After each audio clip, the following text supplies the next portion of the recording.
Hello everyone, welcome back to this new video. साथियों, आप सभी का स्वागत है इस नए क्लास में।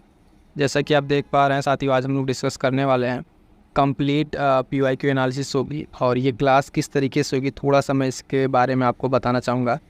ये आज का जो हमारे पास पेपर है, मुख्य परीक्षा RO का 2021 का पेपर है और इसके शॉर्ट नोट्स है, ठीक है। और ये बहुत ही महत्वपूर्ण होने वाला RO के लिए, क्योंकि इसमें हम कुछ इसी तरीके से जिसके पहले वाली क्लास आपको दिए थे, इस क्लास में आपको मिक्स हमने कराया था, ठीक है। जो ये क्लास आप देख रहे हैं इसमें टॉपिक सारा मिक्स था और ये UPPCS RO BPSC के लिए काफ़ी महत्वपूर्ण नोट्स था। आप सभी को बहुत पसंद आया था और नो डाउट ये क्लास इतनी इंपॉर्टेंट है, जो लोग अभी नहीं देखे वो जाकर ज़रूर देख लीजिएगा, क्योंकि इस क्लास से आपको सीधे सीधे एग्जाम में 20 से 25 प्रश्न देखने को मिलेंगे, ठीक। अब यहाँ पर हम लोग क्या करने वाले हैं, अब यहाँ पर हम करेंगे जो आपका ये RO है, ठीक है। इससे संबंधित जो इसके जितने PYQs हैं, ठीक है, सेग्रीगेट करके, मतलब ईयर वाइज आप कह लीजिए, ठीक है। ईयर वाइज प्री और मेंस के, ठीक है, एक तो प्री हो गया और मेंस के, इसके हम आपको शॉर्ट नोट्स कराएंगे जो इंपॉर्टेंट बन सकते हैं हर एक क्वेश्चन से, और जितने अलग पॉइंट ऐड ऑन हो सकते हैं वो सारी चीज़ हम आपको यहाँ पे कराने वाले हैं। तो बने रहिएगा, है ना। और इसका ये होगा कि इसमें ईयर वाइज चलेगा, ठीक है। तो सिर्फ इसमें स्पेशल ये है कि RO के लिए स्पेशल है, और उसके जो पेपर्स हैं उसको कंप्लीट करेंगे यहाँ पे, और इसके साथ साथ कोशिश करेंगे कि बहुत जल्द आप लोगों के लिए UPPCS का भी जो पेपर ईयर वाइज है वो भी करा दे। इसके लिए थोड़ा सा आप लोग ऊपर कमेंट कर दीजिएगा कि UPPCS के लिए आपको ऐसे ईयर वाइज शॉर्ट नोट्स चाहिए कि नहीं चाहिए, क्योंकि अभी तक का ये जो नोट्स बन रहा है ये आपके लिए एकदम रामबाण साबित होगा। इस क्लास को जरूर कर लीजिएगा, और ठीक उसी पैटर्न पर हम आपको लिए चलते हैं आज की क्लास में। और आज की क्लास में आप देखेंगे कि हम लोग डिस्कस करेंगे, ठीक है, कि उत्तर प्रदेश समीक्षा अधिकारी जो मुख्य परीक्षा हुई थी 2021 का, ठीक है। तो जिस तरीके से PYQ से प्रश्न बनते हैं तो उसका एक इसका शॉर्ट नोट्स हम आपको यहाँ पे कंप्लीट कराने वाले हैं। ये पेपर रहा, तो स्टार्ट करेंगे आपके आज के सेशन को। और एक चीज़ बता दें कि टेलीग्राम से आप सभी जुड़ जाइएगा, वहाँ पे आपकी बहुत सारे इंपॉर्टेंट इन्फॉर्मेशन रहती है क्लास से रिगार्डिंग, और आपके जो प्रैक्टिस बैच है उससे रिगार्डिंग आपको सारी चीज़ कहाँ मिलेगी, टेलीग्राम से मिलेगी। क्लियर है? आइए बढ़ते हैं क्लास की तरफ, देखेंगे। तो यहाँ से ये कुछ शॉर्ट नोट्स आपको 1 बाय 1 करके देखते चलिएगा, बहुत ही महत्वपूर्ण रहने वाला साथियों। क्लास को अगर आप कंप्लीट कर लेते हैं तो RO में और आपके साथ साथ UPPCS में सारी चीज़ें हेल्प करेंगी, लेकिन स्पेशली ये क्या है, RO के लिए है, ठीक है। तो देखिएगा, RO मेंस 2021 का ये पेपर है, और इसमें हम लोग बात करेंगे कि 1 बाय 1 करके क्वेश्चन उसके शॉर्ट नोट्स क्या बन रहे हैं। तो इसमें पहला क्वेश्चन जो पूछा था, क्वेश्चन इस तरीके से था कि अफगानिस्तान पर जो आधिपत्य हुआ था उस समय बाबर को भारत पर आक्रमण करने के लिए कौन निमंत्रण दिया था। प्रश्न में सिंपल ही पूछा था और ऑप्शन दिया था, ठीक है। जब अफगानिस्तान पर आधिपत्य हुआ था उस समय बाबर को भारत पर आक्रमण के लिए किसने निमंत्रण दिया था, तो वो निमंत्रण देने वाला था दौलत खान लोधी। याद रखिएगा, दौलत खान था, ठीक है ना, दौलत खान।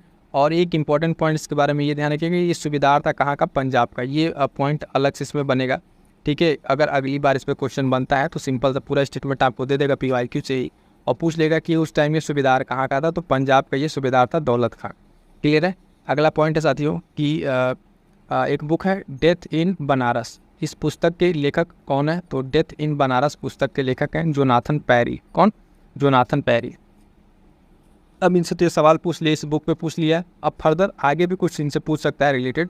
तो जोनाथन पैरी की द्वारा लिखित कुछ अन्य पुस्तक में उन अन्य किताब और जो पुस्तक उनका नाम ध्यान रखिएगा, कह रहा है कि द पॉलिटिक्स ऑफ पैट्रोटिज्म, ठीक है, the politics of patriotism, classes of labour, caste and kingship, ठीक है, इन कांगड़ा, ठीक है, classes of labour, caste and kingship. और एक बुक है इनकी द पॉलिटिक्स ऑफ पैट्रोटिज्म। तो ये ध्यान रखिएगा, ये PYQ में ये नेम मेंशन है। प्रश्न आपसे कई बार सीधे से डायरेक्ट नहीं पूछता है, जो ऑप्शन बनता है या फिर जो प्रश्न में जो आपको इन्फॉर्मेशन दी हुई उसी से आपको रिलेट करते हुए अगले पेपर में आपसे प्रश्न बनता है, तो आपको समझ में नहीं आता कि PYQ से कैसे है। जैसे कि अगर मान लीजिए डेथ इन बनारस से पूछ लिया किसका, जोनाथन पैरी का। अब जोनाथन पैरी के एक दो जो अन्य पुस्तकें वो भी आपको पता होने से शायद यहाँ से क्वेश्चन आपको बन जाए, ये चांसेस हैं। तो ये दो बुक अलग से आपको हमने नोट करा दिया, द पॉलिटिक्स ऑफ पैट्रोटिज्म और classes of labour, caste and kingship in Kangra, ठीक है। तो ये दो किताबें हैं, इंपॉर्टेंट रहेगा, देखिएगा। अगला प्रश्न जो पूछा था वो दिया था सुमेलित करने के लिए। क्या दिया था? सुमेलित करने के लिए दिया था। तो सारा का सारा यहाँ पे जो सही सुमेलित है वो मैं आपको बता रहा हूँ। पहला दिया था ब्लीचिंग पाउडर। तो ब्लीचिंग पाउडर क्या है, तो देखेंगे कैल्शियम ऑक्सीक्लोराइड, ठीक है, क्या है, कैल्शियम ऑक्सीक्लोराइड है। उसके बाद अगला दिया था प्लास्टर ऑफ पेरिस, ये क्या है, कैल्शियम सल्फेट डाईहाइड्रेट, ठीक है, कैल्शियम सल्फेट डाईहाइड्रेट क्या है आपका, प्लास्टर ऑफ पेरिस है। और उसके बाद एक पॉइंट था वॉशिंग सोडा और बेकिंग सोडा, ये हम आपको उस नोट्स में भी कराए थे, ठीक है। इस तरह का पॉइंट साइंस के। तो आप देखेंगे वॉशिंग सोडा आपका सोडियम कार्बोनेट है ना, और baking soda sodium by carbonate. ये सारा का सारा आपका हम यहाँ पे करा रहे हैं अभी PYQ और जो 2021 मेन से प्रश्न पूछे हुए हैं उसके जो शॉर्ट नोट्स हैं हम आपको यहाँ पे करा रहे हैं। ठीक है, जो इसमें एडिशनल इन्फॉर्मेशन बन सकती है वो भी आपको यहाँ पे हम नोट करा देंगे, और जो टू द पॉइंट क्वेश्चन पूछे गए वो सारे के सारे पॉइंट्स आपको यहाँ पे मिल जाएंगे। तो कंप्लीट बने रहिएगा, और ये सेशन बहुत महत्वपूर्ण होने वाला। करने के बाद आपको सीधे सीधे प्रश्न आपके परीक्षा में देखने को मिलेंगे। अगला दिया था प्रश्न कि ऑस्ट्रेलिया के कुछ प्रांत दिए थे, ठीक है, और उनकी राजधानी दिया था, प्रांत और राजधानी दिया था, उसको सुमेलित करना था। कौन कौन से वो प्रांत थे तो देखिएगा, एक था न्यू साउथ वेल्स, ठीक है, क्या था न्यू साउथ वेल्स, उसकी राजधानी क्या है सिडनी। उसके बाद है क्वींसलैंड, क्या है क्वींसलैंड, इसकी राजधानी अगर आप देखेंगे तो है ब्रिस्बेन, क्या है ब्रिस्बेन है। और विक्टोरिया, विक्टोरिया की राजधानी आपका क्या है मेलबर्न, ठीक है, क्या है मेलबर्न है। और पश्चिमी ऑस्ट्रेलिया जो है एक प्रांत क्या है पश्चिमी ऑस्ट्रेलिया, इसकी राजधानी क्या है पर्थ। तो ये 4 ऑस्ट्रेलिया के दिए हुए हैं, और ये आपके PYQ में पूछा जा चुका है ऑस्ट्रेलिया की ये प्रांत और उनकी राजधानी हमने आपको चारों एक एक करके बता दिया है। तो इसको आप ऐसे नोट कर लें, है ना, या फिर आप क्लास को अच्छे से करके अपना नोट्स बना लें या PDF लेके आप वहाँ से पढ़ लीजिएगा। अगला पॉइंट इसी तरीके से पूछा था संगठन और स्थापना, कुछ संगठन दिया हुआ था। अब ये प्रश्न अगर आपको ध्यान हो तो 11 फरवरी वाले में यहाँ से प्रश्न बना था। 11 फरवरी का जो RO का पेपर हुआ था यहीं से प्रश्न था, ईयर वाला इसी तरीके से था। तो आपको लग रहा होगा कि वो चीज़ कहीं से नया था, नया नहीं था, ये 2021 के पेपर के मेंस के पेपर से उठा के आपके जो आपका 24 में फरवरी में हुआ था पेपर, है ना, उसमें ये आपसे पूछा हुआ था। तो ध्यान दीजिएगा यहाँ पे मैचिंग 1 बाय 1 करके। पहला पॉइंट है ईयर का स्थापना पूछा था, ललित कला अकादमी, क्या है ललित कला अकादमी की स्थापना कब होती है 1954 में। 1954 में स्थापना होती है किसके साथियों, ललित कला अकादमी की। उसके बाद से संगीत नाटक अकादमी, संगीत नाटक अकादमी 1953, जबकि पेपर हुआ था तो उसमें आपको ये ऑप्शन में 1952 दिया हुआ था। क्या दिया होता 1952 दिया होता, बाकी 3 ऑप्शन सही से, लेकिन वहाँ पर 1952 दिया था, लेकिन अब कोई ऑप्शन नहीं था मिलाने के लिए तो उस वहाँ पर माना गया था, लेकिन एग्जैक्ट भी उसका सही है संगीत नाट्य अकादमी 1953। उसके बाद से राष्ट्रीय नाट्य विद्यालय, राष्ट्रीय नाट्य विद्यालय है ना 1959 में। और सांस्कृतिक जो संसाधन एवं प्रशिक्षण केंद्र साथियों, इसकी स्थापना आपकी होती है 1979, ठीक है, 1979 में आपकी इसकी स्थापना होती है। तो चारों डेट हैं आपके बहुत ही महत्वपूर्ण है ना, PYQ RO मेंस से पूछे जा चुके हैं, और प्रीलिम्स आपके जो 11 फरवरी था उसमें ये प्रश्न पूछे जा चुके थे। तो डेट को आप अच्छे से तैयार रखिएगा। RO के पेपर में कुछ फैक्ट भी पूछे जाते हैं, और आप देखेंगे किस किस तरीके से फैक्ट आपको देखने को यहाँ पे हम मिलेंगे। अगला पॉइंट है साथियों कि अमनगढ़ बाघ अभ्यारण्य स्थित है। अमनगढ़ जो बाघ अभ्यारण्य है वो कहाँ स्थित है, तो आपके बिजनौर उत्तर प्रदेश में स्थित है। ठीक है, अमनगढ़ बाघ अभ्यारण्य कहाँ स्थित है, उत्तर प्रदेश का है। ठीक है, बिजनौर जिले में स्थित है ना, तो ये ध्यान रखिएगा। इसके साथ साथ मध्य प्रदेश में स्थित टाइगर रिजर्व, अब आपको लग रहा है कि यहाँ पे ये क्या बता रहा है, तो जो आपसे प्रश्न पूछा था वो किसी इस प्रकार से था कि 4 ऑप्शन दिया था, उसमें पूछा था निम्न में से कौन सा उत्तर प्रदेश में स्थित है। ठीक है ना, तो कौन उत्तर प्रदेश में स्थित था, आपका अमनगढ़ था, बाकी 3 आपका मध्य प्रदेश वाला दिया हुआ था, तो वो देखिएगा बांधवगढ़, कान्हा, संजय दुबरी, ये 3 कहाँ के हैं, मध्य प्रदेश में स्थित टाइगर रिजर्व हैं। तो इनका नाम भी ध्यान रखिएगा, है ना। उत्तर प्रदेश का ये बाघ अभ्यारण्य कौन सा, बिजनौर में, और मध्य प्रदेश में जो स्थित है टाइगर रिजर्व के लिए बाघ अभ्यारण्य कह लीजिए, तो आपके कौन कौन से हैं मध्य प्रदेश में, बांधवगढ़, कान्हा और संजय दुबरी। क्लियर है इतना, आगे बढ़िएगा। अगला प्रश्न है कि उसमें पॉइंट था, ठीक है, कि कोयला पर आधारित जो बिजली संयंत्र है, ठीक है, उत्तर प्रदेश में वो कौन कौन से हैं। तो उत्तर प्रदेश में जो ऑप्शन दिया था, ठीक है, उत्तर प्रदेश में जो कोयला पर आधारित बिजली संयंत्र है उनका नाम बताइए। 2 ऑप्शन अन्य दिया था, जो इसमें एक उड़ीसा का था और एक मध्य प्रदेश का था। तो उत्तर प्रदेश का आपका कौन कौन था, तो एक है दादरी और सिंगरौली, ठीक है, सिंगरौली और रिहंद। ठीक है, दादरी और सिंगरौली और रिहंद, ये आपकी क्या है, कोयला पर आधारित क्या है, बिजली संयंत्र है। तो 2 तो ऑप्शन में दिया हुआ था, एक एक्स्ट्रा हमने आपके पास ये ऐड कर दिया है। ठीक है, रिहंद भी ध्यान रखिएगा, ये कोयला पर आधारित बिजली संयंत्र है उत्तर प्रदेश का। जो क्वेश्चन में आपका था वो था दादरी और सिंगरौली। ठीक है, दादरी और सिंगरौली ये 2 कोयला आधारित संयंत्र जो ऑप्शन में थे। एक और एक्स्ट्रा याद रखिएगा रिहंद, और बाकी अन्य जो ऑप्शन दिए थे उसमें है डार्ली पार्ले। ठीक है, डार्ली पार्ले ये कहाँ का है, उड़ीसा का है, और विंध्याचल आपका मध्य प्रदेश का। ठीक है, तो ये दोनों पॉइंट आप ध्यान रखिएगा, है ना। अन्य में भी ये दोनों याद रखिएगा कि कोयला पर आधारित जो दूसरे स्टेट के हैं जैसे उड़ीसा के और मध्य प्रदेश के, ठीक, तो डार्ली पार्ली और विंध्याचल ये आपके लिए इंपॉर्टेंट है, इन दोनों को ध्यान रखिएगा। ठीक है, इसके साथ साथ बता दें साथियों कि RO ठीक है, RO के लिए आपकी ये कंप्लीट प्रैक्टिस बैच, ठीक है, टेलीग्राम पे स्टार्ट हो गई है। आप टेलीग्राम से जुड़ जाइए और वहाँ से सारी इन्फॉर्मेशन बैच के लेके जल्दी से इनरोल हो जाइए। एक होता है कि आप कितना भी पढ़ाई करते हैं, ठीक है, किताब बार बार पढ़ते हैं, लगता है सारा चीज़ पढ़ा हुआ है, लेकिन जब प्रैक्टिस करेंगे, क्विज फॉर्म में उसकी प्रैक्टिस करेंगे, वहाँ से आपकी असली तैयारी पता चलेगी। और इस पूरे बैच में आपको बता दें कि टेस्ट के साथ साथ है ना कंप्लीट PYQ है ना, GS का, हिंदी का, और उसके साथ साथ करंट अफेयर, इस सारी की सारी कंप्लीट पैकेज आपकी तैयारी में आपको मिल जाएगी। तो इस बैच से जुड़ना ना भूलिए, सारी डिटेल आपको कहाँ पे, टेलीग्राम पे मिल जाएगी। आगे बढ़िएगा, देखते हैं नेक्स्ट क्वेश्चन। नेक्स्ट पूछा था कि कुछ पशु दिए थे एक तरफ और उनके नस्ल दिए थे, तो पूछा था कौन सही सुमेलित नहीं है, ठीक है, एक गलत दिया था उसमें। तो आप देखेंगे गाय का दिया हुआ था देवनी, ठीक है, गाय का देवनी, और बकरी का दिया हुआ था बरबरी, भैंस का एक नस्ल है बदावरी, एक एक्स्ट्रा जो दिया हुआ था गिर करके, ये गलत मैच किया था, उसमें गाय न देके कुछ और दिया हुआ था। तो कुछ पशु हैं और इन पशुओं के आपको ध्यान रखना है क्या, तो इनके नस्लों को ध्यान रखना है, ठीक है। तो गाय में कौन कौन सी नस्ल है, तो देवनी है और गिर नस्ल है। बकरी में कौन सा है, एक बरबरी है, और भैंस में कौन सा नस्ल है, तो भदावरी है, ठीक है। तो ये पॉइंट ध्यान रखिएगा, इंपॉर्टेंट है। यहाँ से अब अगली बार भले 1-2 पॉइंट लेकर अगर प्रश्न बना दे तो आपको आश्चर्य नहीं होना है, क्योंकि PYQ से ऐसे ही प्रश्न बनेंगे। एग्जैक्ट आपको वही प्रश्न नहीं देखने को मिलेंगे, प्रश्न के ऑप्शन से आपको अगली बार प्रश्न देखने को मिलेंगे।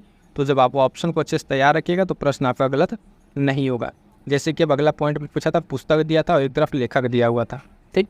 तो पहला पुस्तक है रास पंचाध्यायी। रास पंचाध्यायी के लेखक कौन है, नंददास। कौन है साथियों, तो नंददास इसके क्या है, लेखक है। उसके बाद से चैतन्य भागवत, चैतन्य भागवत पुस्तक का नाम है, और वृंदावन दास जो है इसके क्या है, लेखक हैं, ठीक। अगला है चैतन्य मंगल, क्या है, चैतन्य मंगल याद रखिएगा, जय नंदा, क्या है, जय नंदा। और भक्ति रत्नाकर की अगर आप बात करें, भक्ति रत्नाकर की, तो नरहरि चक्रवर्ती, नरहरि चक्रवर्ती क्या है, इसके लेखक है। ये हो गया आपके PYQ का प्रश्न। सारे पॉइंट्स क्लियर हैं। अब इसमें अगली बार अगर प्रश्न पूछे तो मान लीजिए कोई 2 इसमें से ले ले, ठीक है, मान लीजिए एग्जाम्पल के तौर पे आपसे 2 ले ले, चैतन्य भागवत और चैतन्य मंगल, ये 2 प्रश्न लेकर अगर आपसे अगला प्रश्न बना दे, 2 कोई और नाम जोड़ दे, तो अगर आपको PYQ यहाँ से अगर तैयार होता तो कम से कम 2 ऑप्शन तो आपको हो जाते हैं, शायद यहाँ से आपका क्वेश्चन बन जाता। तो इस तरीके से आगे प्रश्न बनेंगे, और जो ऑप्शन कई ऑप्शन है वहीं से ज़्यादातर चांसेस है प्रश्न बनने के। तो ये बुक और पुस्तक के लेखक अच्छे से याद कर लीजिएगा, रास पंचाध्यायी, चैतन्य भागवत, चैतन्य मंगल और भक्ति रत्नाकर। आई होप सो कि मैं जो बातें आपको बता रहा हूँ ये आपको क्लियर समझ में आ रही होगी। अगला प्रश्न पूछा था कि मनुष्य के शरीर में अधिकतम ऊर्जा प्रदान करने वाला कौन सा समूह है। 1-2-3 ग्रुप का उसमें ऑप्शन बनाया हुआ था, तो उसमें से एक ग्रुप जो सही था वो है कार्बोहाइड्रेट, वसा और प्रोटीन। ये 3 ग्रुप ऐसे हैं जो मनुष्य के शरीर को क्या करते हैं, अधिकतम ऊर्जा प्रदान करते हैं। तो उसमें अन्य भी समूह था, कार्बोहाइड्रेट, एंजाइम, विटामिन, ऐसे कर करके ऑप्शन बनाया था, लेकिन जो इम्पोर्टेंट जो राइट आंसर है उसमें ये था कि अधिकतम ऊर्जा प्रदान करने वाला समूह कौन है, कार्बोहाइड्रेट है, वसा है और प्रोटीन। ये क्या है, मनुष्य को, शरीर को बहुत सारा अधिकतम ऊर्जा देते हैं। इसके बाद अगला पॉइंट है, बहुत ही महत्वपूर्ण पॉइंट है, ठीक है, ये यहाँ से प्रश्न फिर से बन सकता है।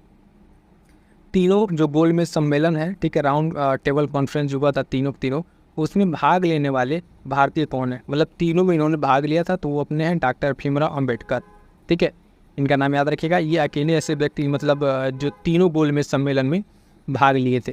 तो ये प्रश्न पूछा जा चुका है, ये इंपॉर्टेंट है, ध्यान रखिएगा। उसके साथ एडिशनल इन्फॉर्मेशन ध्यान दीजिएगा, महात्मा गांधी जो पार्टिसिपेट किए थे, है ना, वो सिर्फ द्वितीय गोलमेज सम्मेलन में भाग लिए थे, वो भी कांग्रेस की तरफ से। किसकी तरफ से, कांग्रेस की तरफ से ये भाग लिए थे। तो ये 2-3 एक्स्ट्रा पॉइंट हम आपको यहाँ बता रहे हैं जो बहुत ही महत्वपूर्ण है, यहाँ से प्रश्न आपको फिर देखने को मिलेंगे।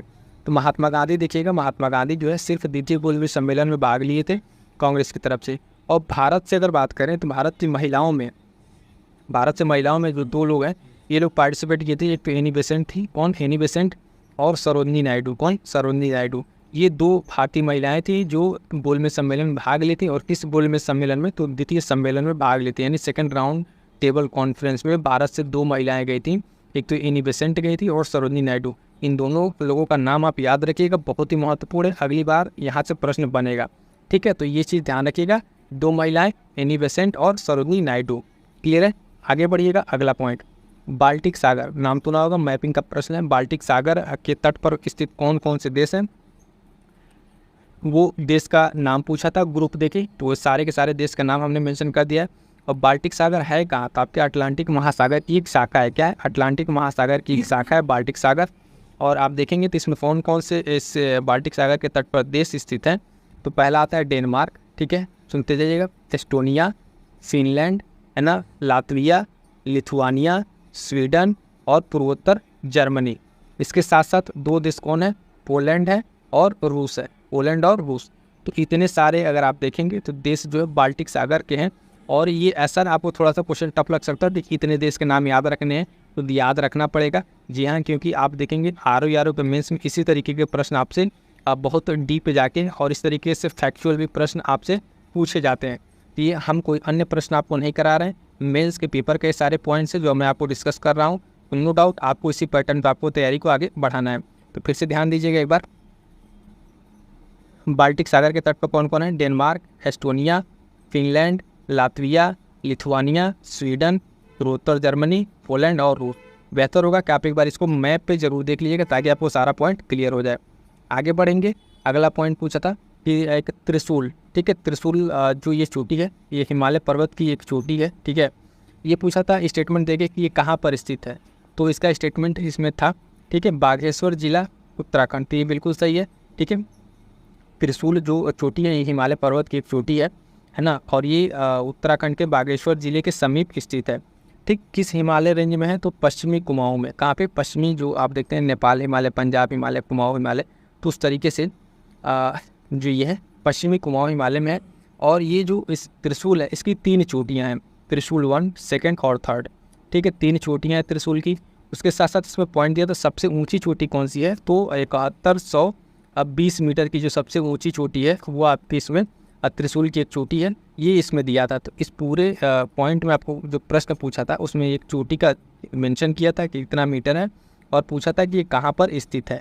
ठीक, तो त्रिशूल जो ये चोटी है हिमालय पर्वत की, इसके बारे में ध्यान रखिएगा कि ये 3 तरह की इसमें चोटियाँ हैं, त्रिशूल 1, 2, 3 करके।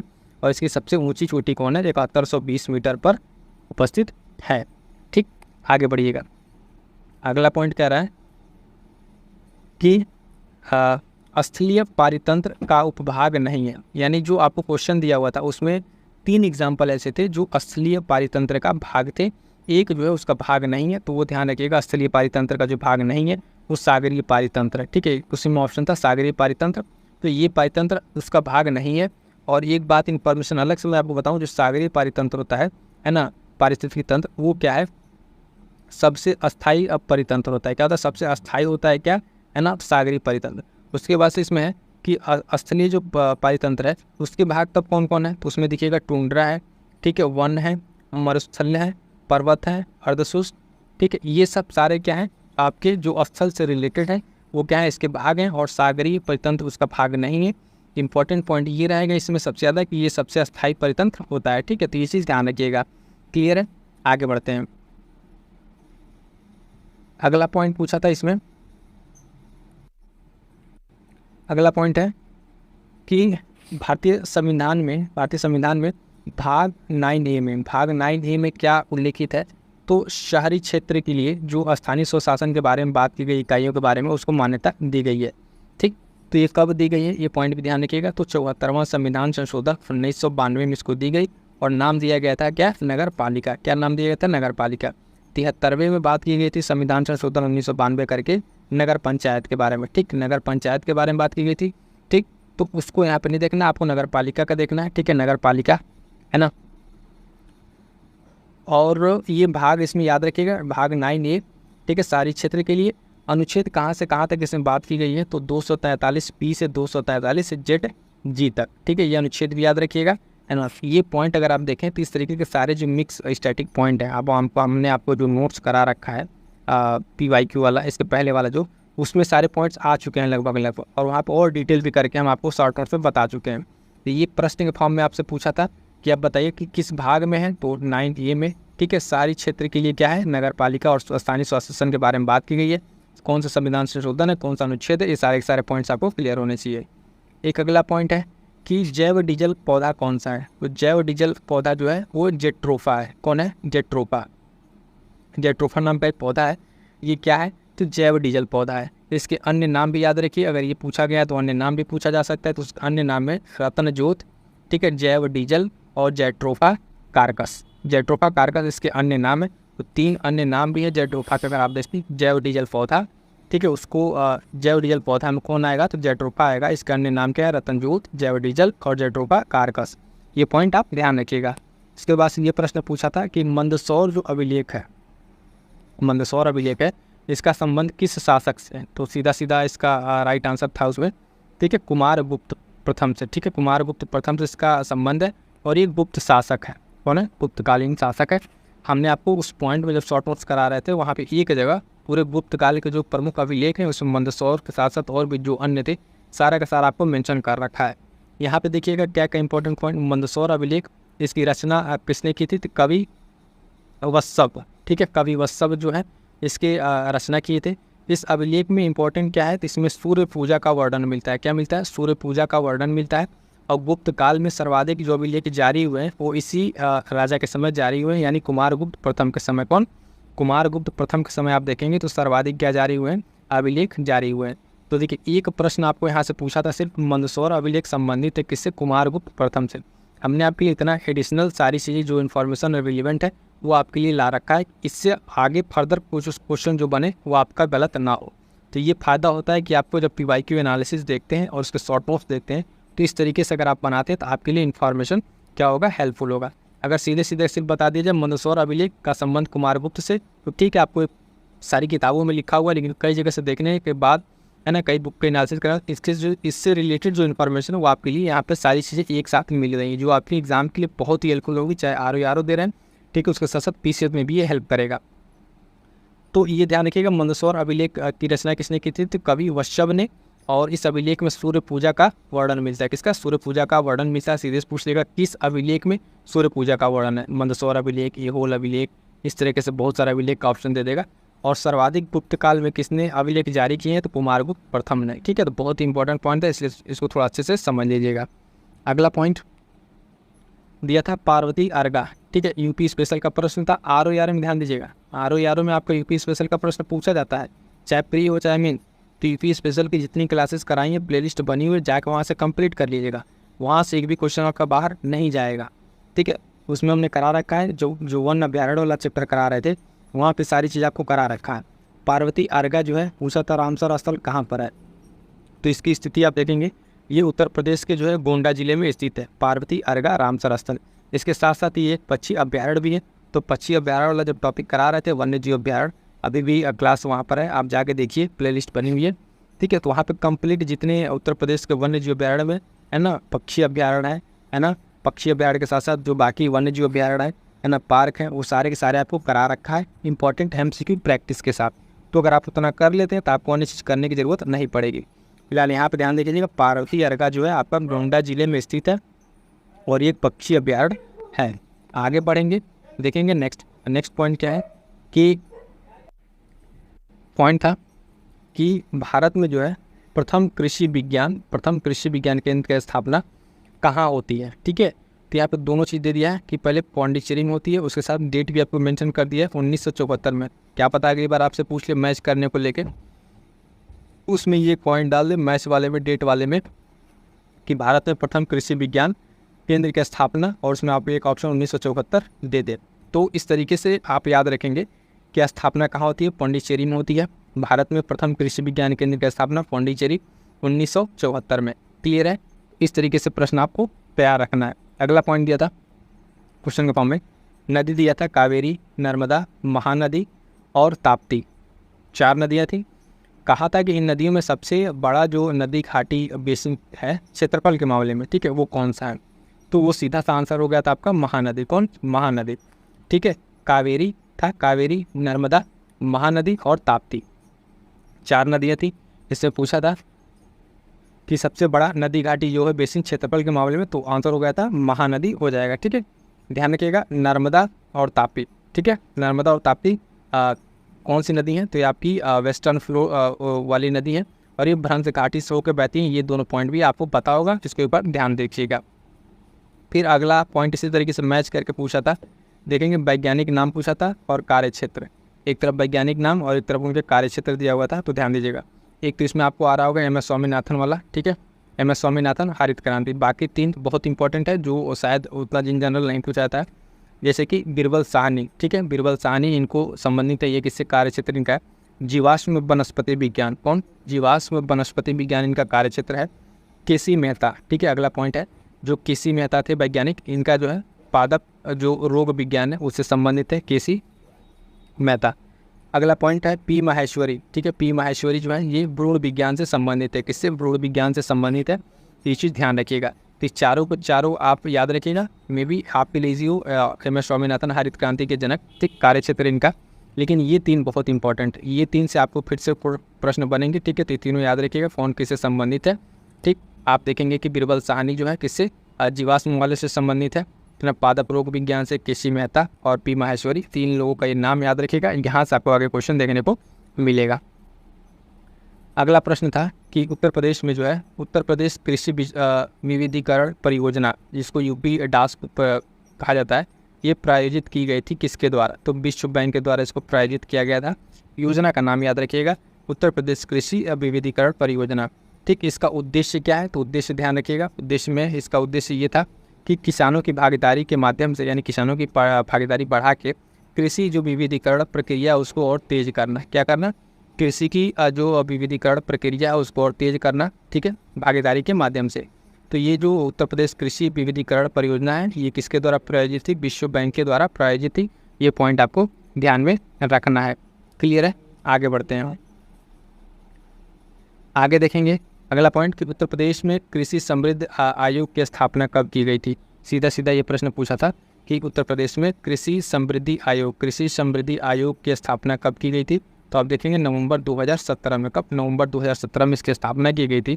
इसके साथ साथ इसमें इंपॉर्टेंट ये है कि इसका उद्देश्य क्या था? तो 2022 तक जो है किसानों की आय को दोगुनी करना इसका लक्ष्य था। कब तक? 2022 तक इसका लक्ष्य था क्या? किसानों की आय को दोगुनी करना। तो यहाँ से दो पॉइंट हमें याद रखना है कि कृषि समृद्धि आयोग की स्थापना नवंबर 2017 और इसका उद्देश्य ध्यान रखना है। आगे बढ़ेंगे, देखेंगे नेक्स्ट पॉइंट।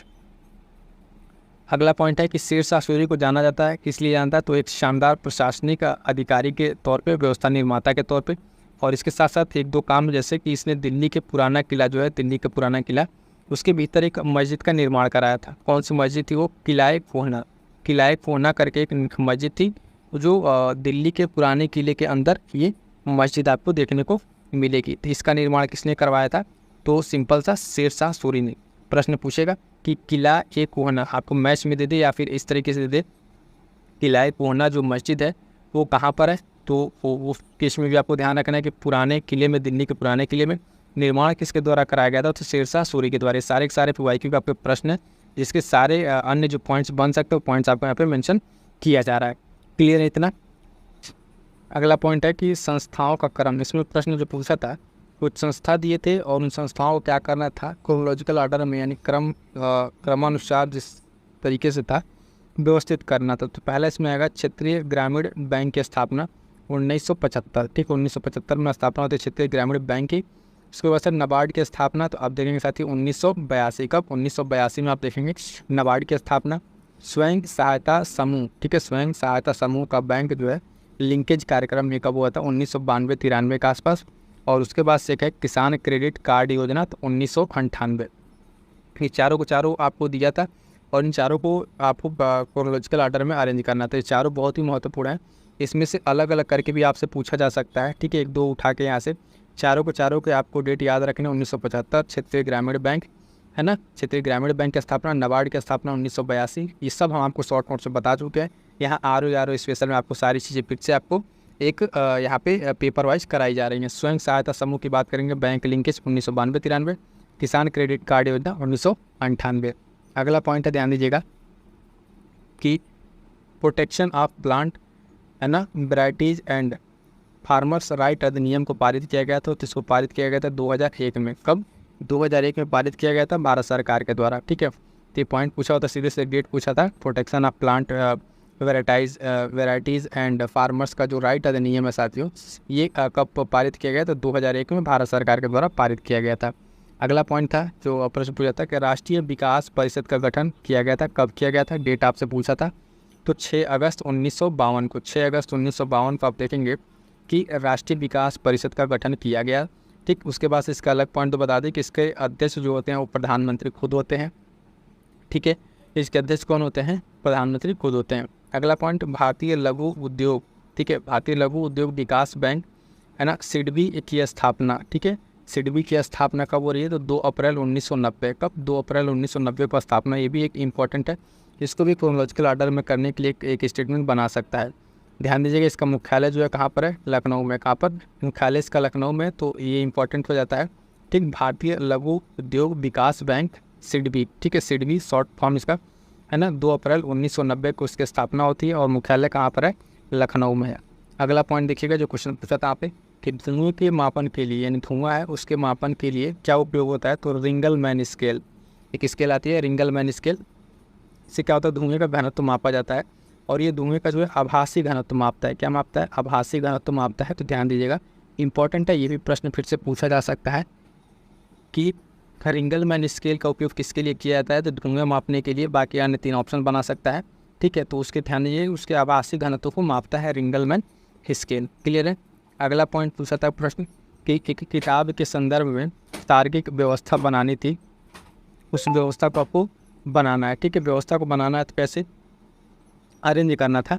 तो पहले आएगा आपका शीर्षक, उसके बाद से विषय सूची, उसके बाद से प्रस्तावना आएगा, फिर अध्याय और अनुक्रमणिका, ठीक है।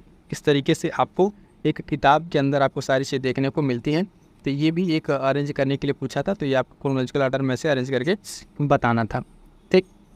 अगला पॉइंट है कि अनुसूचित जनजाति जो उत्तर प्रदेश के वाराणसी ज़िले में नहीं पाई जाती है। तो ये भी एक प्रश्न था कि कौन सी एक ऐसी जनजाति है अनुसूचित जो आपके उत्तर प्रदेश के जो बनारस का ज़िला है, ठीक है, ज़िला बनारस, उसमें ये नहीं पाई जाती। तो सहरिया, कौन ऑप्शन में था? सहरिया, ठीक है। ये जनजाति वहाँ नहीं पाई जाती है। और तब ये जनजाति पाई कहाँ जाती है साथियों? तो ध्यान दीजिएगा, ललितपुर में। कहाँ पर? सहरिया जनजाति कहाँ पाई जाती है? तो ललितपुर में पाई जाती है।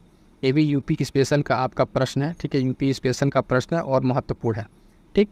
तो 2 चीज़ याद रखिएगा। पहली चीज़ कि सहरिया आपका वहाँ नहीं पाई थी बनारस में, कहाँ पाई थी? ललितपुर में पाई जाती है, ठीक। आगे बढ़िएगा, देखिएगा नेक्स्ट पॉइंट, पेज नंबर 3, ठीक है। अगला है कि गंगा नदी जो है उत्तर प्रदेश में कहाँ से प्रवेश करती है? तो बिजनौर जिले से प्रवेश करती है गंगा नदी, है ना। उत्तर प्रदेश में पूछता है कि गंगा नदी कहाँ से प्रवेश करती है? तो बिजनौर जिले से प्रवेश करती है। और इम्पॉर्टेंट पॉइंट ये है कि ये उत्तर प्रदेश के 27 जिलों से, ठीक है, उत्तर प्रदेश के 27 जिलों से होकर बहती है। और भारत सरकार द्वारा, ठीक है, भारत सरकार द्वारा नवंबर 2008 में गंगा नदी को जो है राष्ट्रीय नदी का दर्जा दिया गया। तो इतने सारे पॉइंट, प्रश्न आपसे सिर्फ इतना पूछा था यहाँ पे कि गंगा नदी जो है ना, उत्तर प्रदेश में कहाँ से प्रवेश करती है? तो बिजनौर से। बाकी एडिशनल इन्फॉर्मेशन हम आपको यहाँ बता रहे हैं कि उत्तर प्रदेश के ध्यान रखिएगा 27 जिलों से होकर बहती है। और नवंबर 2008 में, ये बहुत महत्वपूर्ण पॉइंट है, राष्ट्रीय नदी का दर्जा दिया गया गंगा को भारत सरकार के द्वारा। क्लियर है? आगे बढ़िएगा, देखिएगा नेक्स्ट पॉइंट, भारतीय संविधान में संयुक्त बैठक का प्रावधान किस आर्टिकल या अनुच्छेद में है? तो सीधा सीधा इसका आंसर होगा अनुच्छेद 108, ठीक है। 108 में आप देखेंगे क्या है ना, संयुक्त बैठक का प्रावधान है। और एक इम्पॉर्टेंट पॉइंट है कि जो संयुक्त बैठक है उसका आह्वान कौन करेगा? वो राष्ट्रपति करेगा। लेकिन जो संयुक्त बैठक है उसकी अध्यक्षता कौन करेगा? तो लोकसभा का अध्यक्ष करेगा। कौन करेगा? लोकसभा का अध्यक्ष करेगा। अनुच्छेद 118 के अधीन पे ये काम करता है, ठीक। एक और इम्पॉर्टेंट पॉइंट कि संविधान संशोधन, ठीक है, संविधान संशोधन और धन विधेयक, ये 2 ऐसे हैं जिनको मतलब इनके लिए आप संयुक्त बैठक नहीं बुला सकते, यानी इनको छोड़ के अन्य के लिए संयुक्त बैठक का प्रावधान है, लेकिन इनके लिए प्रावधान नहीं है। यानी अगर कोई संविधान संशोधन है, वो उस पर कुछ मामला फंस जा रहा है, फिर धन विधेयक इस पर कुछ मामला रुक रहा है, तो इस केस में आप संयुक्त बैठक का प्रावधान नहीं, यानी संयुक्त बैठक नहीं बुला सकते हैं, ठीक है। ये सारे पॉइंट ध्यान रखेंगे, इससे संबंधित इसी में से घूम फिर के आपको प्रश्न फिर से बनेंगे और देखने को मिलेंगे। अगला पॉइंट है कि उसमें पॉइंट दिया था कि हिंदुस्तानी जो संगीत क्षेत्र है, हिंदुस्तानी संगीत क्षेत्र, ठीक है, उसमें किनका योगदान है? तो नाम देख लीजिएगा, उसमें थे राजा मानसिंह तोमर, ठीक है, हिंदुस्तानी संगीत के क्षेत्र में राजा मानसिंह तोमर, तानसेन, है ना, सदारंग अदारंग, ठीक है, सदारंग अदारंग, इन लोगों का योगदान था। तो एक और नाम था जिनका योगदान नहीं था, वो थे माल गुर्जरी। कौन थे? माल गुर्जरी, ठीक है। ये क्या एक गायन राग है, ठीक है, ये गायन राग है ना, क्या है? एक गायन राग है, ठीक है। तो ये इससे कोई संबंध नहीं था इसका, माल गुर्जरी एक गायन राग है, इतना ध्यान रखिएगा। अगला पॉइंट है कि भारतीय संविधान, ठीक है, भारतीय संविधान के अनुसूची, ठीक है, अनुसूची 7 में 3 सूचियों का उल्लेख है। तो सीधे पूछता है कि किस क्या कहते हैं किस अनुसूची में जो है जो तीनों सूचियाँ इनके बारे में बताया गया, कौन कौन सी वो 3 सूची हैं, एक संघ सूची, राज्य सूची और समवर्ती सूची। तो जो आपका अनुसूची है, ठीक है ना, अब जो संविधान के प्रारंभ में 8 अनुसूचियाँ थी, बाकी अमेंडमेंट करके 12 हुई हैं, तो उसमें आपका ये 7वीं अनुसूची जो है उसमें आपको तीनों सूचियों के बारे में बात किया गया है। तो ध्यान रखिएगा, भारतीय संविधान के संविधान में जो है टोटल 395 अनुच्छेद, 22 भाग, 12 अनुसूचियाँ हैं, ठीक है। अब इन अनुसूचियों में अगर 7वीं में है तो ये इंपॉर्टेंट क्या है, यहाँ पर जो पॉइंट ध्यान रखना है वो देखिएगा, इनके विषय क्या देखना है, इनके जो विषय हैं, संघ सूची में कितने विषय हैं, तो 99 विषय हैं। राज्य सूची में देखिएगा 61 विषय, समवर्ती सूची में 52 विषय। तो इतने सारे ये जो विषय रखे गए हैं, यहाँ से भी प्रश्न बनता है, तो ये आपको ध्यान रखना है। तो यानी तीनों जो सूचियाँ हैं, 3 सूचियों के बारे में बात की गई है आपके 7वीं अनुसूची में, किसमें, संविधान के 7वीं अनुसूची में बात की गई है ना। और ध्यान रखिएगा इसके साथ साथ ये जो इसमें विषय हैं, ये विषय भी आपको ध्यान रखना है, ठीक है। संघ सूची में 99, राज्य सूची में 61, समवर्ती सूची में 52। जब हम आपको शॉर्ट नोट्स अलग से जो कराए थे, वहाँ पे हमने आपको पूरी अनुसूचियाँ, पूरे पार्ट सब करा रखा है। उस वाले क्लास को अगर आपने नहीं देखा तो क्लास को जरूर देख लीजिएगा, बहुत हेल्पफुल होने वाला आपकी आर और पीसीएस एग्जाम में। आप लोगों के लिए सीधे सीधे प्रश्न मिलेंगे, तो इतना एफर्ट करके आप लोग के लिए जो सारा नोट्स बनाया जा रहा है, इसका आप भरपूर लाभ लीजिए। अगला पॉइंट है कि नौजवान सभा, ठीक है, क्या नौजवान सभा की स्थापना के बारे में पूछा था। इसकी स्थापना है ना जो किया थे, उसमें मेंबर पूछ लिया था, उसके मेंबर में कौन नहीं थे, ठीक। तो जो मेंबर हैं और स्थापना कब हुई थी, किनके द्वारा हुई थी, सारा पॉइंट हम आपको बताते हैं। नौजवान सभा की स्थापना आप देखेंगे 1926 में होती है, भगत सिंह के द्वारा। किसके द्वारा, भगत सिंह के द्वारा होती है। और इसके सदस्यों में कौन कौन थे, तो छबील दास, यशपाल, है ना, जयपाल और राजगुरु। तो इन्हीं लोगों का नाम दिया होता है। एक और अन्य नाम अंबिका प्रसाद या करके कुछ दिया था, जो इसमें नहीं थे। तो बाकी सारी एडिशनल इन्फॉर्मेशन आपके पास यहाँ पर है कि नौजवान सभा की स्थापना कब होती है, तो 1926 में भगत सिंह के द्वारा। इसके सदस्य कौन कौन से हैं, तो सदस्य लोग में थे छबील दास, यशपाल, जयपाल और राजगुरु, ठीक है। तो इस तरीके से सारा जो इस प्रश्न का जो सारा पॉइंट था आपको यहाँ पे देखने को मिल गया। अगला पॉइंट है कि दिया था सुगमता सूचकांक। क्या दिया था, सुगमता सूचकांक दिया हुआ था। इसके बारे में 2 स्टेटमेंट था, तो दोनों स्टेटमेंट देखिए, जो दोनों स्टेटमेंट सही हैं वो क्या है कि यह सार्वजनिक क्षेत्र के बैंकों के प्रदर्शन को आकलित करता है। तो सुगमता सूचकांक क्या करता है, तो ये साथियों ध्यान दीजिएगा, सार्वजनिक क्षेत्र के जो बैंक हैं उनके प्रदर्शन को क्या करता है, आकलित करता है। और ये भारत में जो MSME, भारत में MSME हेतु व्यापार सुगमता को आकलित करता है। भारत में क्या करता है, MSME के जो व्यापार है तो जो सुगमता है उसको आकलित करता है सुगमता सूचकांक। दोनों पॉइंट इससे संबंधित है, ध्यान रखिएगा। अगला प्रश्न पूछा था कि कौन से विटामिन जल में घुलनशील है, ठीक। तो आपके पास जल में घुलनशील जो विटामिन है, जल में घुलनशील विटामिन, तो आप देखेंगे विटामिन बी और सी। कौन, विटामिन बी और सी आपके जल में घुलनशील विटामिन है। इसके साथ साथ एक पॉइंट और मेंशन कर दिया कि वसा में घुलनशील विटामिन कौन है, फैट सॉल्युबल। तो आपका A, D, C, K, ठीक है, ये 4 विटामिन ऐसे हैं जो आपके क्या है कि आपके फैट सॉल्युबल यानी वसा में पीले हैं। और जल में घुलनशील कौन है, B और C, ठीक है। अब देखिएगा जो विटामिन अगर नाम आ गया तो इनका आप अलग से, ये तो खैर यहाँ पेपर करा रहा है, अगर नोट्स होता तो आपको बता दें कि इनके अलग अलग जो नाम है वो, और इनके कमी से होने वाले रोग आप एक बार अपने से रिवाइज ज़रूर कर लीजिएगा, ठीक है, ताकि आपके सारे पॉइंट्स आपको प्रॉपर रिवाइज हो जाएं। आगे बढ़िएगा, इसमें एक और पॉइंट था कि विटामिन शब्द जो है सर्वप्रथम किसने दिया था, तो सी फंक ने, किसने, सी फंक ने विटामिन शब्द को दिया था। तो ये पॉइंट भी हमें ध्यान रखना है, ठीक।